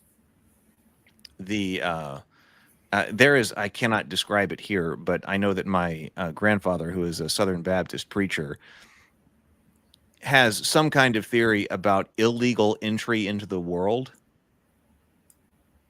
and how you actually legally gain entry into the world. Like, this is something that he has talked about on multiple occasions, and that Satan had gained illegal entry into the world, into the Garden of Eden. So he can say that it's perfect, but that that Satan, through his creativity, was able to gain illegal entry into the garden and therefore begin to wreak havoc. I don't know all of the technical specifics of this, but I have heard him talk about what is legal and illegal entry into the world. Huh. And it has to do with birth, even. That how does one gain legal entry into this world? Now, Adam and Eve were not directly born, but I guess they were directly created by God. But then after that, you gain legal entry into the world through birth. And so something like a demon who was not born here may be here, but would be illegally inside. And that has certain consequences to his theology, which even has ramifications to something like, shall we call it a test tube baby? That if you are not actually born, you do not have legal entry into the world. Huh. You have not entered the world legally. So I don't know. I'll maybe that's something to look up later. But like I said, I would, as I said earlier in the stream with Brianna, I would be very interested in kind of tracing some of the theological descent of my grandfather's thinking as a Southern Baptist preacher. But I know that more than once, with regard to this topic, he has discussed what is that you can be in the world legally or illegally. That's very interesting. I'd like to hear what he has to say. But I don't know. Like, I think it's an assumption that the serpent is Satan or possessed by Satan, because it never explicitly says it. It never explicitly says so, right? I think that ultimately Adam and Eve is an allegory for the relationship of humanity with God, right? God creates humanity. God says, hey, don't do the thing or you're going to die. And humanity does the thing and then dies. And so it then becomes this, there's a requirement of humanity to sort of return to the divine in order to allow that divine, or, I mean, these are all terms that people are going to have problem with when you're discussing God and Christianity, right? It's like, is it the human that makes the decision? Is there free will? Is there predestination? I'm just going to talk. I'm going to talk. If you have a problem with it, my apologies. But I think that it's really, it just sets up the story, right? Because it perpetually, that's what humanity does. God says, don't do the thing. Humanity does the thing. And then humanity has to come crawling back to God and say, hey, I did the thing. I'm sorry. I won't do it again. Can you please, give me everlasting life back? And there still has to be a punishment, and there is, at least according to the culture this came from. But that's really what Adam and Eve is. It's just it's a microcosm of humanity's relationship with God. I'm behind here, but so Mighty Sarlacc says, don't use King James Version. The NSRVUE, okay, and that is the New Revised Standard version. Oh, New Revised Standard is a Catholic Bible. Updated. Yeah, I prefer Catholic Bibles. I prefer apocryphal Catholic Bibles. I usually don't use NIV or New King James, but NIV is very easy to read, very easy to understand, which is why I sort of went with that one, because I knew that it would be plain English. So that's why Titterpig says I do not like NIV, it's definitely not the best translation for sure. Then Mighty Sarlacc says, okay, so but let's look at this. Okay, so that's fair enough. But it says NSRVU is what accredited seminaries use or accredited Christian colleges due to the knowledge of Greek and Hebrew language. Okay, well then I will absolutely look this up. So this is Genesis chapter 2, what you were talking about, verse 17. So, but of the tree of knowledge of good and evil, you shall not eat, for in the day that you eat of it, you shall die. So that's what that interpretation says. No, surely. Fair enough. So, don't call right. Me no, surely. No, right. No, surely. But of the tree of knowledge of good and evil, you shall not eat, for in the day that you eat of it, in the day that you eat of it, you shall die. Okay. Like I said, again, my point is, I'm absolutely accommodating to, okay, this is a better, X or Y is a better academic translation of the text, because that's very important. But I cannot read it in its original language. So people are saying, no, this, but my point is that when you're reading just commentary online, oh no, wait a minute, this one, no, you can't look at that one. Look at this translation. It says this, like the surely word, whatever. And I'm not sure how much it matters because of how influential something like the King James Bible is on our culture. So what it says, whether or not it is correct or not academically, which is important, that's something else that we need to explore. But also the general recognition that, okay, even if the King James Bible was wrong in this particular verse translation, that translation has had so much influence on our culture that you can't just ignore it, for its cultural impact. I guess that's all. That's all I'm saying. Yeah, I agree with your point for sure. Okay, so Cassie, okay, we're about to get to Titterpig. Titterpig has sent in a $20 super chat. I'm about to get to you. But Cassie says, have you ever noticed similarities between Eve and Pandora from the Greeks?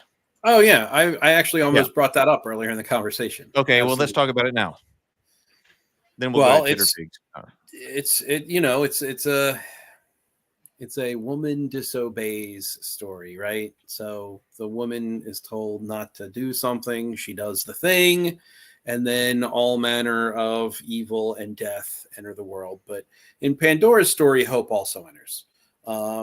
But Well, isn't the driving hope point left there in is the that you box? can't hope for something better if nothing worse exists. So you get a whole bunch of crap, but then you also do get hope. But is it worth it? Well, so when you're talking about Pandora there, hope is left in the box, right? So this is another one of those things. Hope is left in the box. She shuts it, right? I mean, I think I'm remembering this correctly. And it's ambiguous as to what that means. Does that mean that hope was not allowed to get out into the world, therefore there is no hope? Or does that mean that she preserved hope? Yeah, People have interpreted that both ways. I don't know. I'm not sure. Yeah, and you can interpret it both ways.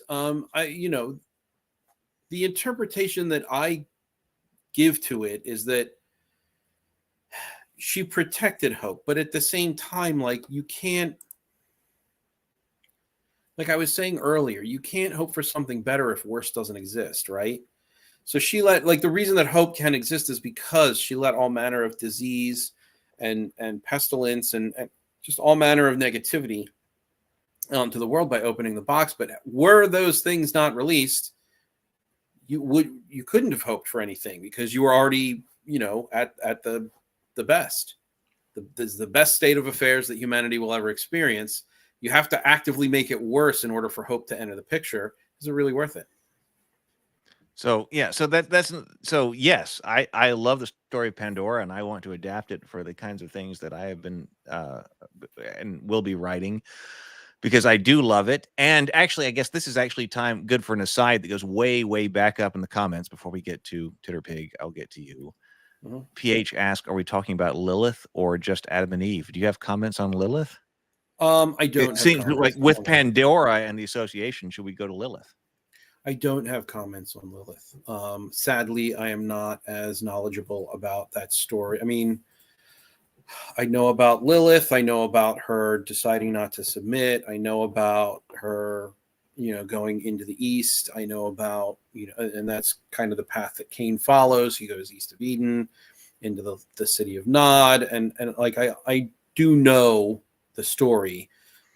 But the philosophization of the story, the interpretations of the story, I am not super familiar with, and I don't necessarily have one of my own. I should probably. It's just so we're not ready to go into the. Yeah. I am not ready to. If someone else would, we will have to get to that in a later time, because I'm very. Yeah. I think maybe. That, so, yeah. Because that's what Drew and Fuzz is talking about here. A separation of the two different creations of woman, right? And so you end up with a Lilith reading in the first one. Yes. Yeah. Okay, so we'll just hold that topic then for later. Okay, so the Titterpig Rancher for $20. Thank you very much, Sable. The Titterpig Rancher says, Eden wasn't meant to be perfection. Eden was safety, ease, and rest. Eden was Eden because God was there. I mean, he's everywhere. But that he was where you entered his presence, like the Holy of Holies in the temple. Oh, you're right. So he's there, right? As in, physically there, way, like in the Holy of Holies. Yes. So that's the argument for not perfection, but you walk with God there. I guess that's what's being said here. I like that. Yeah, that's there's a little bit of. I think there's a little bit more you can get into that. Like, if God as a perfect being, can he exist elsewhere? Well, I guess, yeah. I mean, within the Christian mythology, there is the Holy Spirit, which is indwelt in humanity, and humans are definitely not perfect. So never mind. Solve my own problem. Let's see.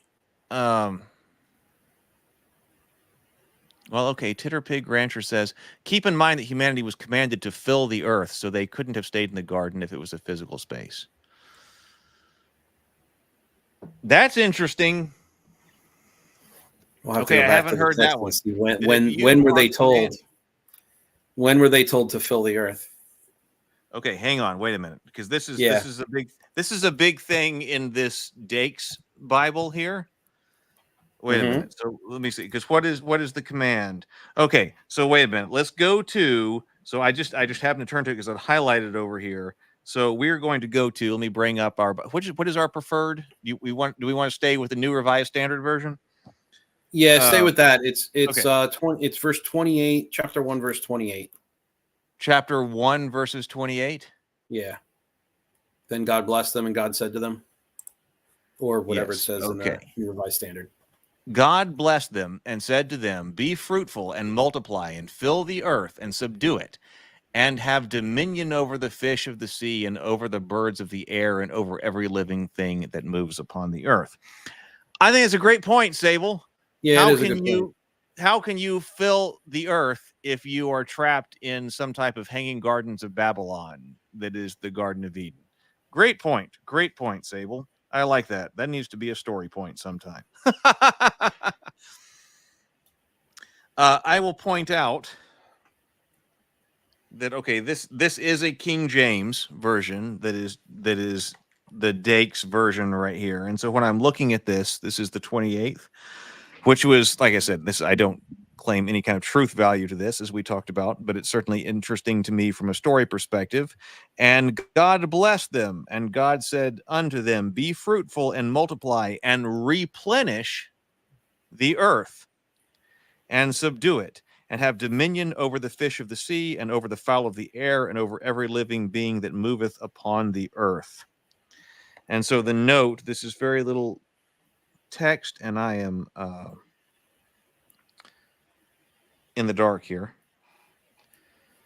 But that word, according to this, and like I said, this is the book that my grandfather, a Southern Baptist preacher, had that he took to church every Sunday.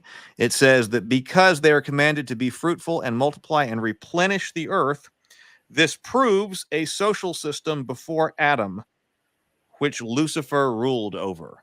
Because why would they need to replenish the earth if they are the first humans? So he's saying that, hey, there were many humans before Adam and Eve, and now you are talking about after Lucifer ruled the earth, and their command is to replenish it.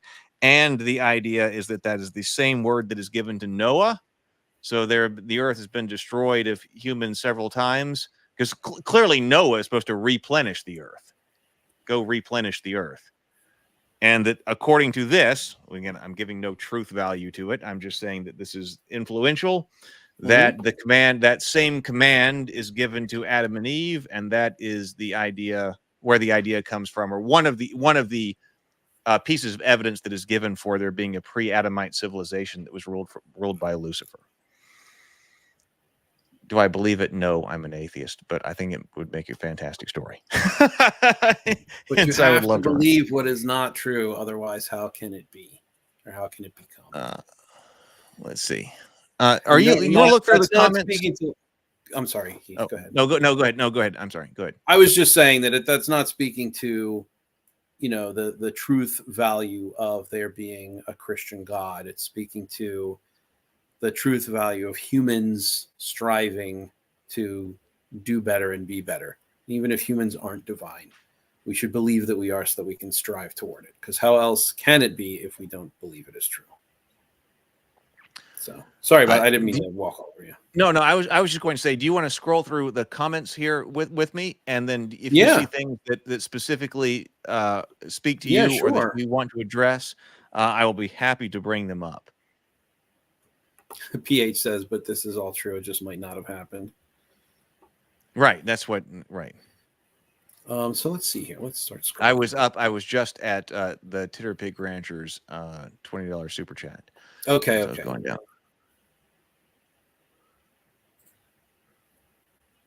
Right. So Adam was brought into the was created first, and then was put down in the garden to tend it. It was woman who was made from the garden of his rib.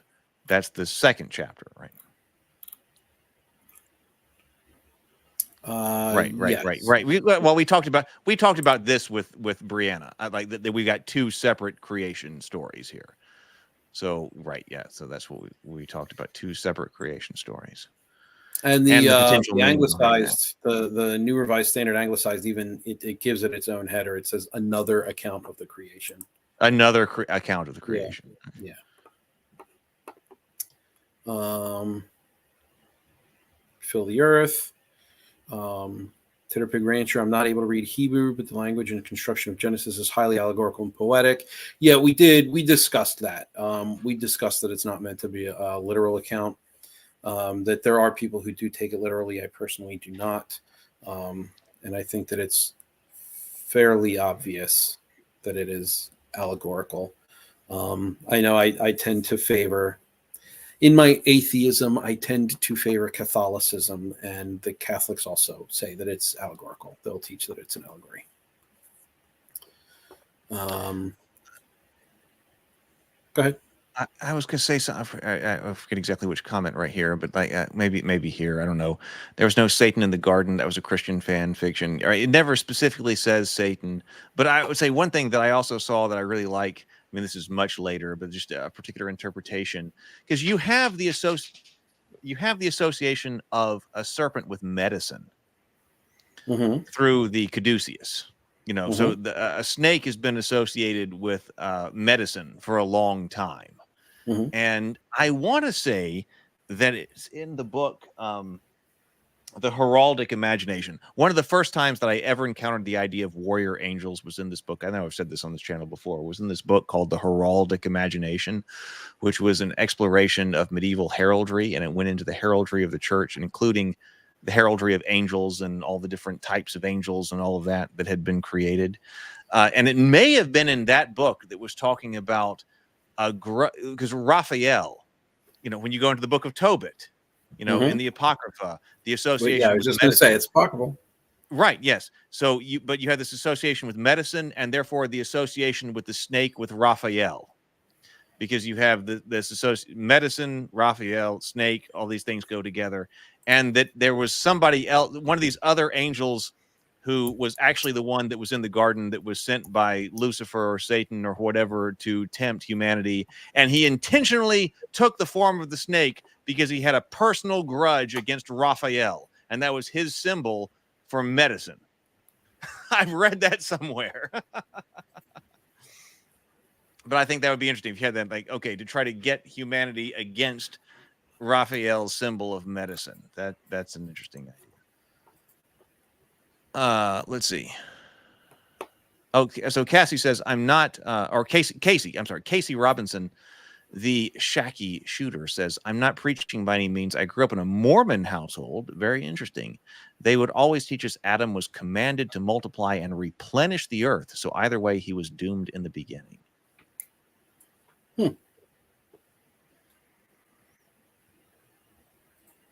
Right. It says the serpent was cunning. We have a cunning serpent. Let's see. Yeah, if you see things that we should call out, please let me know, James. Yeah, I'm flipping through right now. Right, we talked about that with Brianna. That okay, so nobody flips out when the serpent starts talking.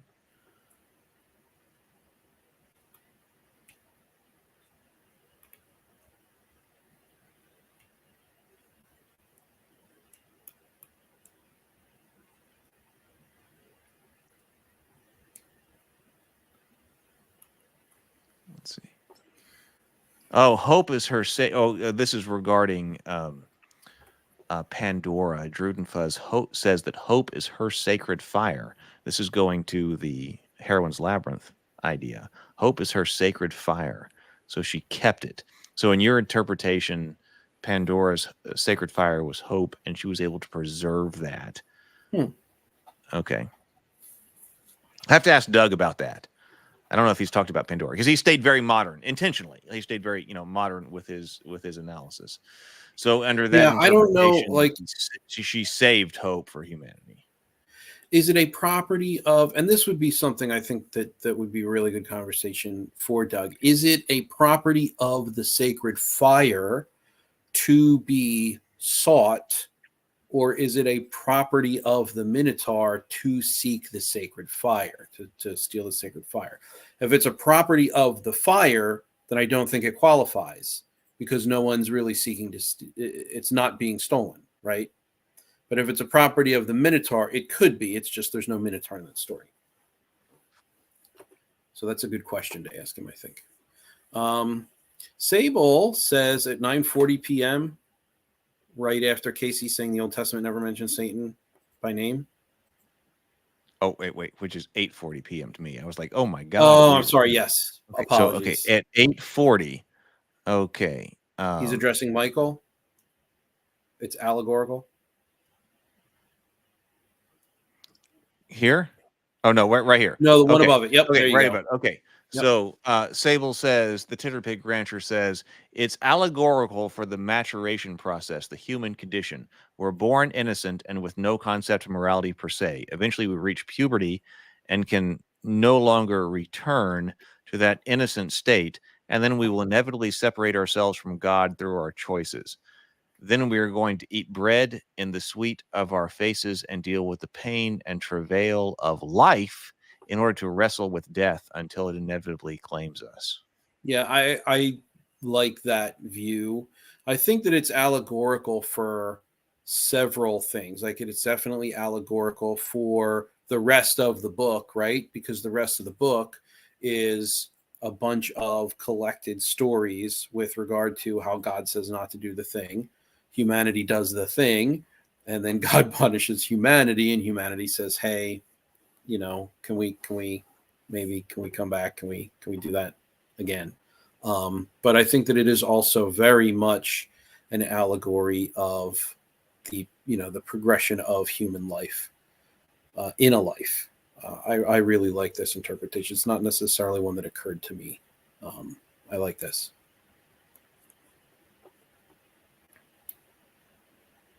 Well, yes, Lilith certainly has a strong feminist reinterpretation today. Absolutely.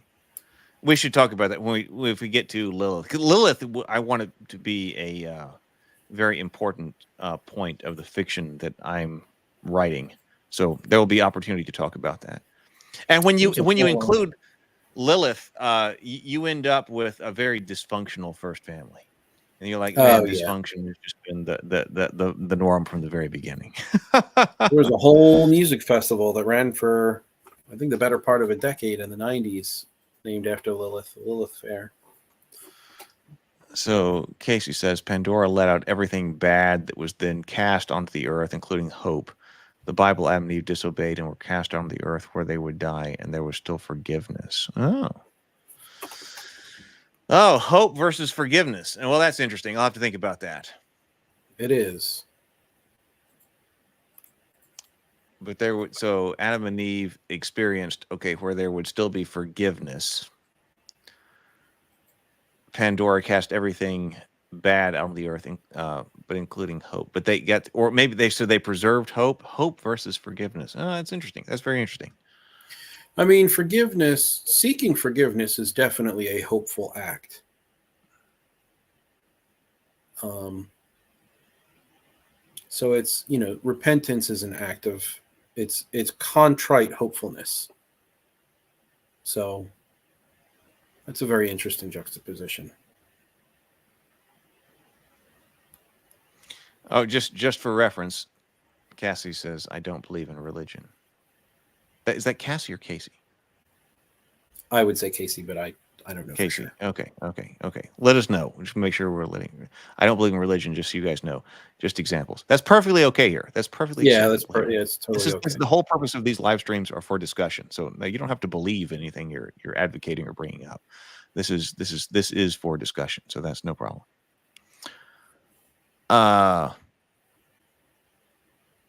Michael says it's archetypal, not allegorical. I think it can be both. That's at 8:52 time, but I don't know. Yeah, 8:52.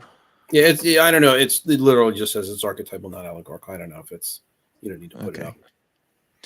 All right, so I guess in order to kind of wrap. I mean, unless there's something else to talk about. In order to kind of wrap this up.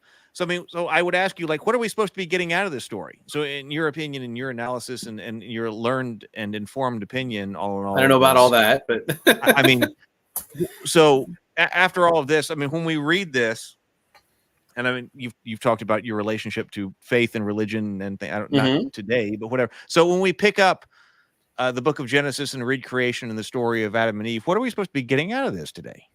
Well, as a storyteller, what I would recommend you get out of it is the importance of myth to the human condition, the importance of the allegory as a tool in storytelling, the importance of the human condition being like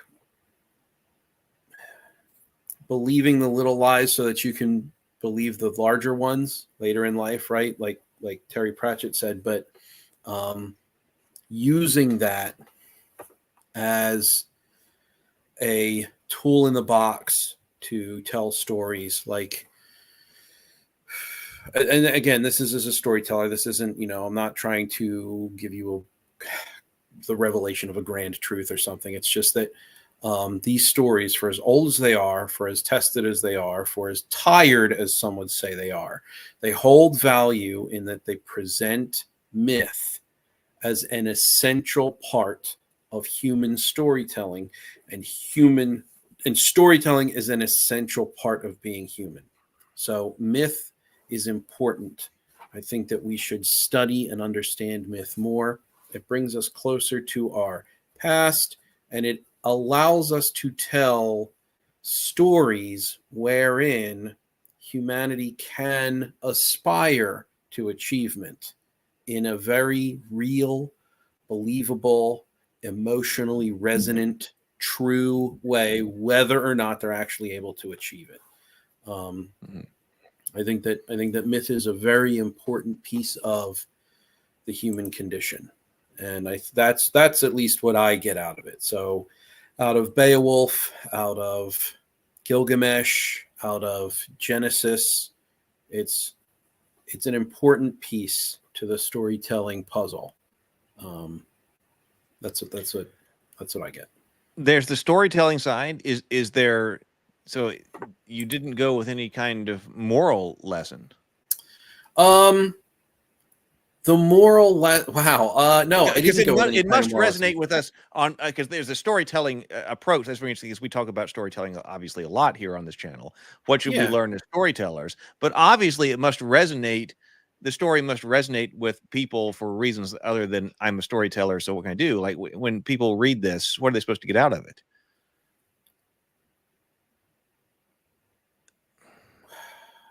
I think that's a question better left to a priest or a rabbi.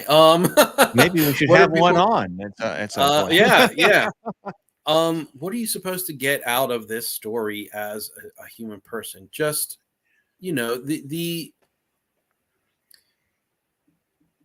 believe in aspiration, right? If you want a moral, if you want a philosophy to glean from this particular story, believe in your own aspirations, right? Believe in the goodness of striving to achieve something that may not be real and maybe is unachievable, but believe in the noble effort to strive to achieve it and believe that you can. So even if it is impossible, again, to relate it back to Pratchett and what that says in The Hogfather, it is essentially human to believe, to be the place where the fallen angel meets the rising ape.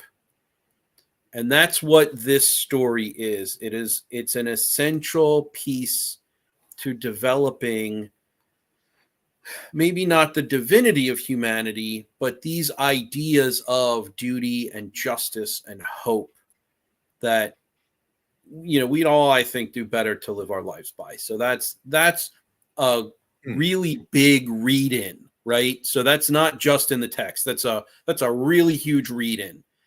And I think that can be applied to a lot of different human myths, but I think that's, if you're asking me, and you are, that's the message I think that I would like to leave people with.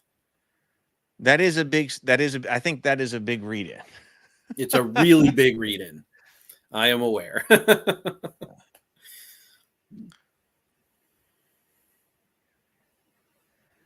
I guess I would say, just based on people who I have talked to who believe this more literally, that what you're getting out of this is that the world you live in is deliberate. that it provides that, and that the suffering you experience has a reason.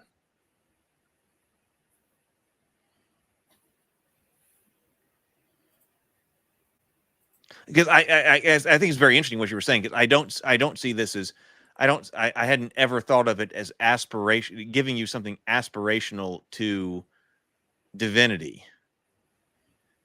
Or I guess duty or hope or justice, the intangibles, the materials, the unreals. Yeah, right. I guess the interpretations that I was encountered of this through my life, through individual people personally, is understanding the unfairness of the world in a certain sense. Like, why are we the way we are? Why are we forced to endure what we are? Well, first of all, this was deliberately. This is not what the world you see is not a random occurrence. It is a deliberate creation of a God. The world you are experiencing right now is not what God intended for you to experience. It is a corruption of the world that you still have to deal with, like that reality of dealing with death. You're going to die now. Deal with it. Yeah. Right. It's not something that God intended for you, but is a consequence of your ancestors. And now we are living. Like, why do we have to live in this world that we live in? Here's the reason. That's what I would have said. Not that you're wrong. I'm just saying when I read it, that's. Well, if you want like a real, like hard moral to the actual words in the book, it's do what God tells you or you're going to mess things up. Right. And with God as an eternal goodness, right? Be he ever mysterious and understandable or ununderstandable through our tiny little human experiences and rationalities. So if God is the eternal good, as it is described in the Bible to be, or as he is described in the Bible to be, then don't disobey. Right? That's the moral. Yes. Right. I think I touched on that quite a bit in explaining how I think Adam and Eve is a microcosm of the general relationship between humanity and God. God says, don't do the thing. Humanity does the thing. And then, we get punished and have to make amends. I agree. That's kind of when PH is mentioning here. What's the moral of the story? Is there one? Because it surely looks like it does. Like, to me, that would be it. Like, okay, obedience. Yeah. Like, you did this. You were told to obey. You did not. And now it's consequence.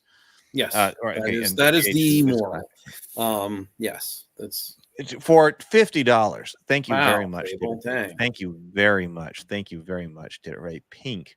I need to get some other channels have like different like insert videos to play for different like colors that pop up. I should get those because you deserve it here with the pink. So for $50, what does Titter Pig Rancher says?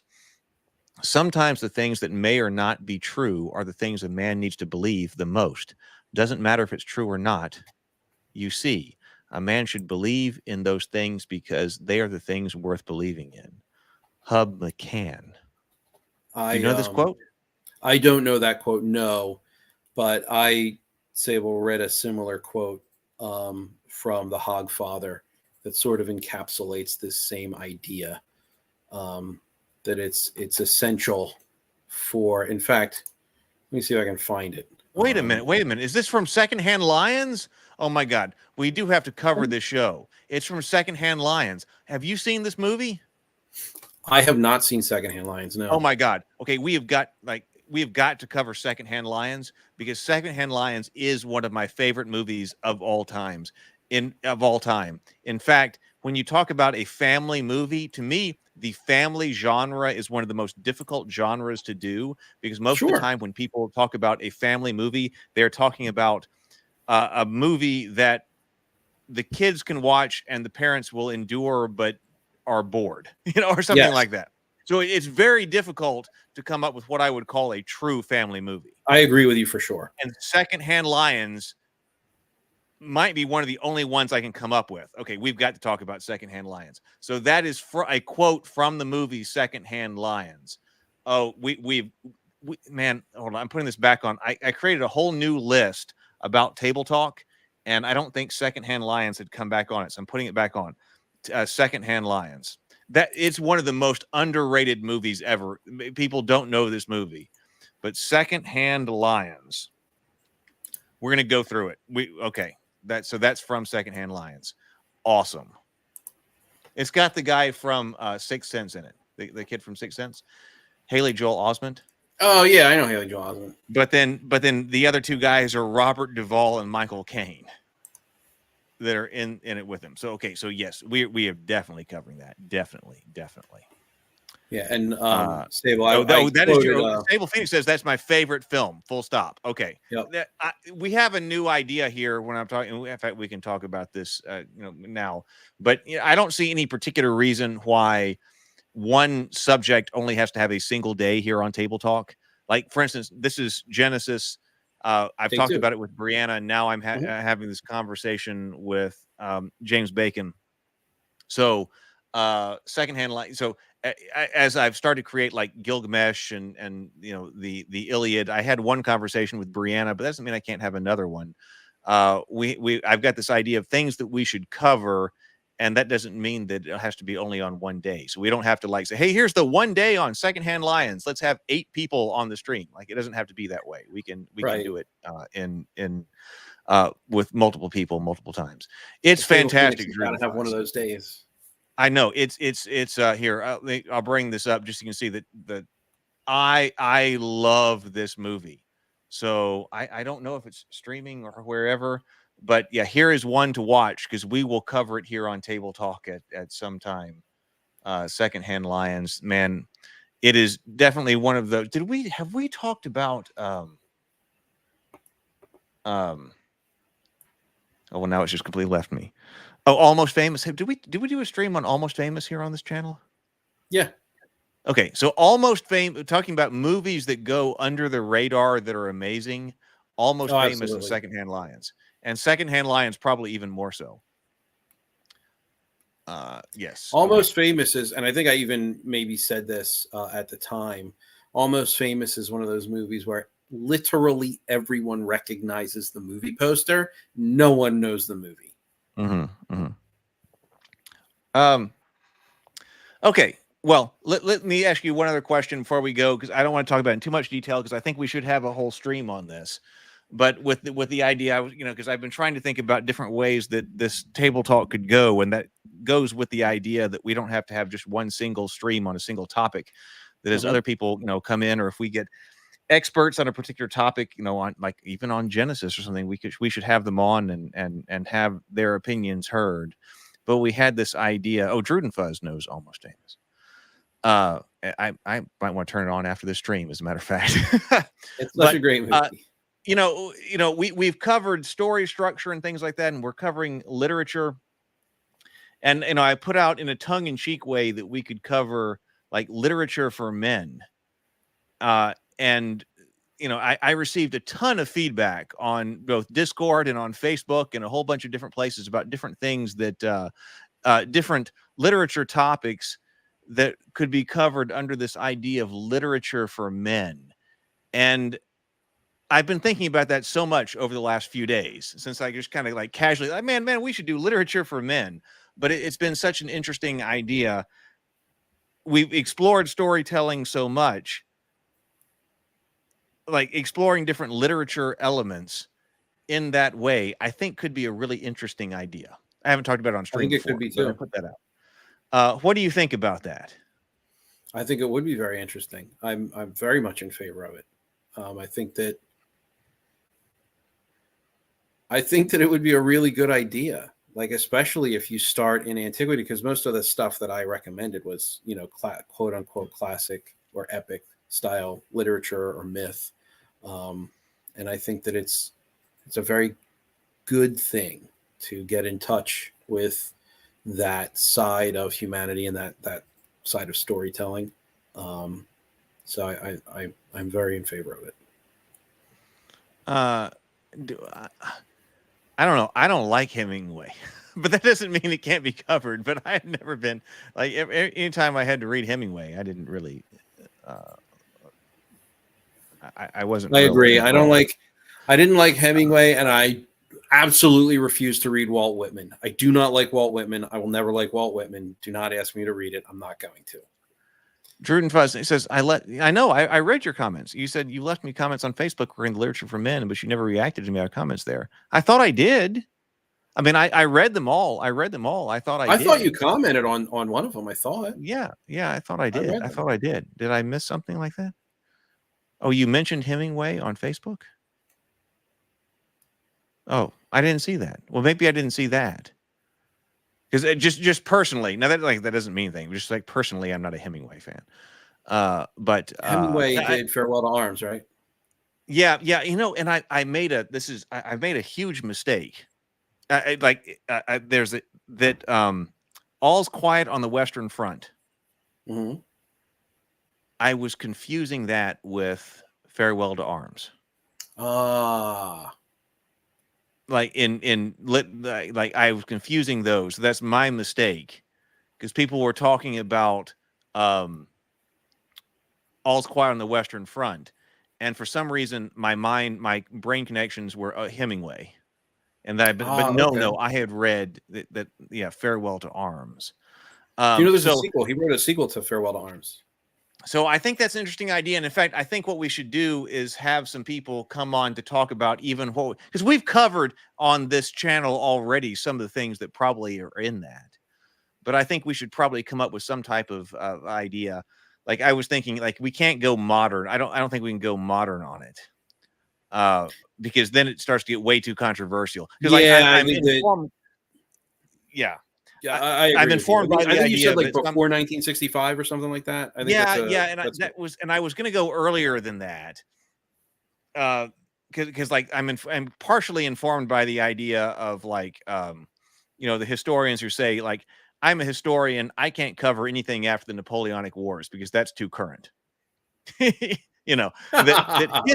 history ends at the Napoleonic Wars, and then like modern political science picks up. Like I can only cover something. So if I'm a historian, like the idea, if I'm a historian, I'm going to study it with the techniques of history.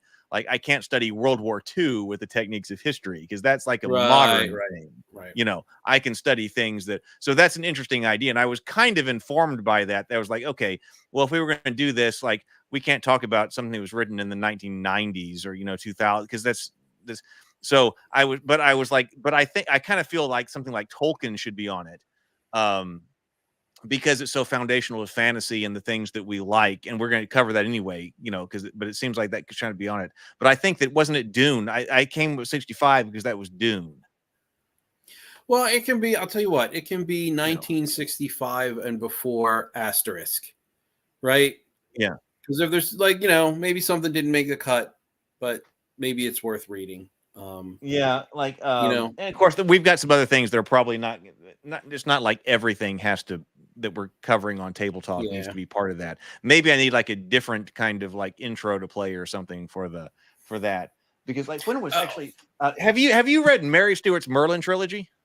No, I haven't. And you know what? Now that we're talking about this, I meant to mention Rob Roy and Ivanhoe as candidates for the literature for men. I totally forgot to do that. Well, hold on. Let me put that, because I just got a list of, like, I'm just putting together a list of everything, the things people mentioned. That doesn't mean it's all going to go on. Yeah. But I'm keeping track. So Ivanhoe, of course, I love Ivanhoe. Ivanhoe, Rob Roy, and let me tell you, I don't know if you know this, but there's a sequel. There's a follow-up to Farewell to Arms. It's called Where the Hell Are My Legs? I'm sorry. That was a joke that an English teacher told me a million years ago, and I laugh at it every time. Candace actually turned around and gave me the biggest eye roll. Ivanhoe, I love Ivanhoe. The movie Ivanhoe from the 1950s was extremely influential on me. Rob Roy, I've never read Rob Roy, but I will tell you, as far as a movie goes, I only watched. Now it's been a few years now, but I only rather recently watched Rob Roy, the movie with Liam Neeson in it. Oh, and I have no idea what its relationship is with the book. But oh my God, that was a fantastic movie. You're talking about another. I haven't seen the movie, so I'll dial it up. I'll give it a watch. Oh, well, I thought that was fantastic. I was like, when I watched that movie and I was done, I was like, oh my God. Even while I was watching, I was like, oh my God, how did I not know this movie existed? The Liam Neeson, Rob Roy is fantastic. Okay. Again, I say I don't know the book, so I don't know its relationship, how well it faithfully interprets the book. But oh my God, just watching Liam Neeson's Rob Roy is fantastic. So, well, maybe we should put that on the list, either yours or mine. We should. Okay, so I'll put Rob Roy potential as a book. That would be the literature side, but maybe we should just look at Rob Roy the movie, just on its own sake, because I thought it was so interesting. Yeah, Titterpig Rancher says it ends with one of the most realistic sword fights ever put on film. Yeah, I'm super excited. The sword fighting in this is incredible. It's a tough watch. It's a brutal story, right? Yes. I have to rewatch. Oh, good. Go ahead. I'm sorry. I was going to say, yeah, it was indeed a funny joke. So funny joke. There you go. Oh yeah, where the hell are my legs? Thank you. So and thank you for laughing, PH. I need to watch Dragon Slayer for Sunday, but I would love to watch Rob Roy and talk about that. I'm sure. That one, I would love to watch it again. So the Merlin trilogy is copyright 1970, 73, 79. So this one probably doesn't make the cutoff for... Fits in the asterisk, but right? it's a soft cutoff, but I just don't want to But it doesn't mean that we can't cover it on the channel. I mean, that's not what I'm saying. I'm just talking about if we were to get together and we were like, okay, so what do we do? We want to talk about things that influence us, not that are, have influenced things that are modern, not that are modern. But I love this. Yeah. So the Merlin trilogy, let me tell you because I want to go back and reread this one. And then there is a fourth book that is from the perspective of Mordred. Oh, so she wrote the first three books. These are all it's first person from the perspective of Merlin. And then she wrote a fourth book that's from the perspective of Mordred. It was so good too. So that one needs to be covered. I don't know where else we're going. Okay, like I said, we got 5 years worth of table talk to do here. So just throwing that, listening to what people are saying in the comments and things like that, because there's so much to talk about.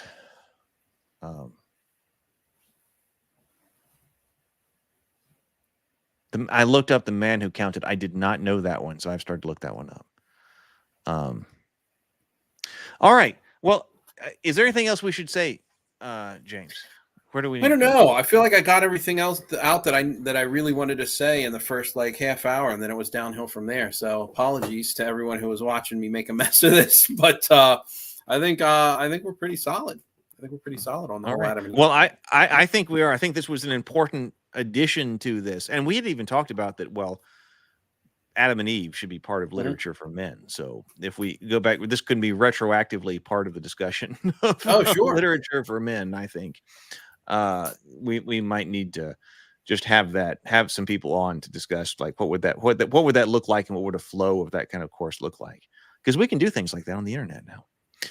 All right, but thank you so much, James, for being here. Thank you for having me. I really appreciate your being here. I thought this was a fantastic conversation because we approached different topics, and we approached this from a different way than Brianna and I approached it, which is fantastic. And that's exactly what I was saying, that there's no reason for us just to have one stream on a particular topic when it's important to something like this. So yeah.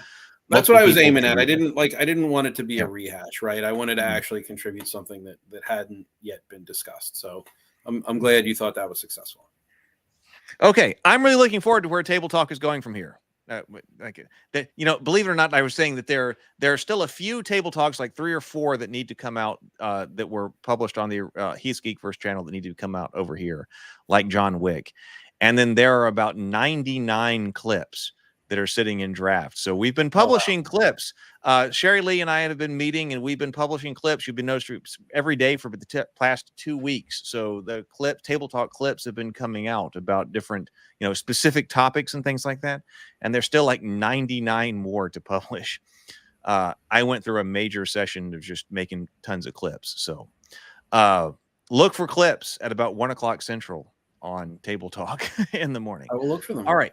Thank you, everybody, for being here. I really appreciate it. This has been a fantastic conversation. I love doing these shows live because the comments are such an important part of this. And then also to everyone who's going to be watching on replay, thank you very much for watching on replay. I do read all the comments. If there's something that comes to you, please do put it in the comments, and I will read and I will respond. And then I will look forward to hopefully seeing you for a live show the next time we have one, which is generally on Tuesday nights. We're generally doing the Tuesday nights at 7 o'clock Central now. All right. Thank you, everybody. I will see everybody live tomorrow on the Heath Geekverse channel at 9:30 for the morning grind. And I'll see you in the chat. Like, subscribe. Yes. Later, everyone. Thank you. Take care, everyone.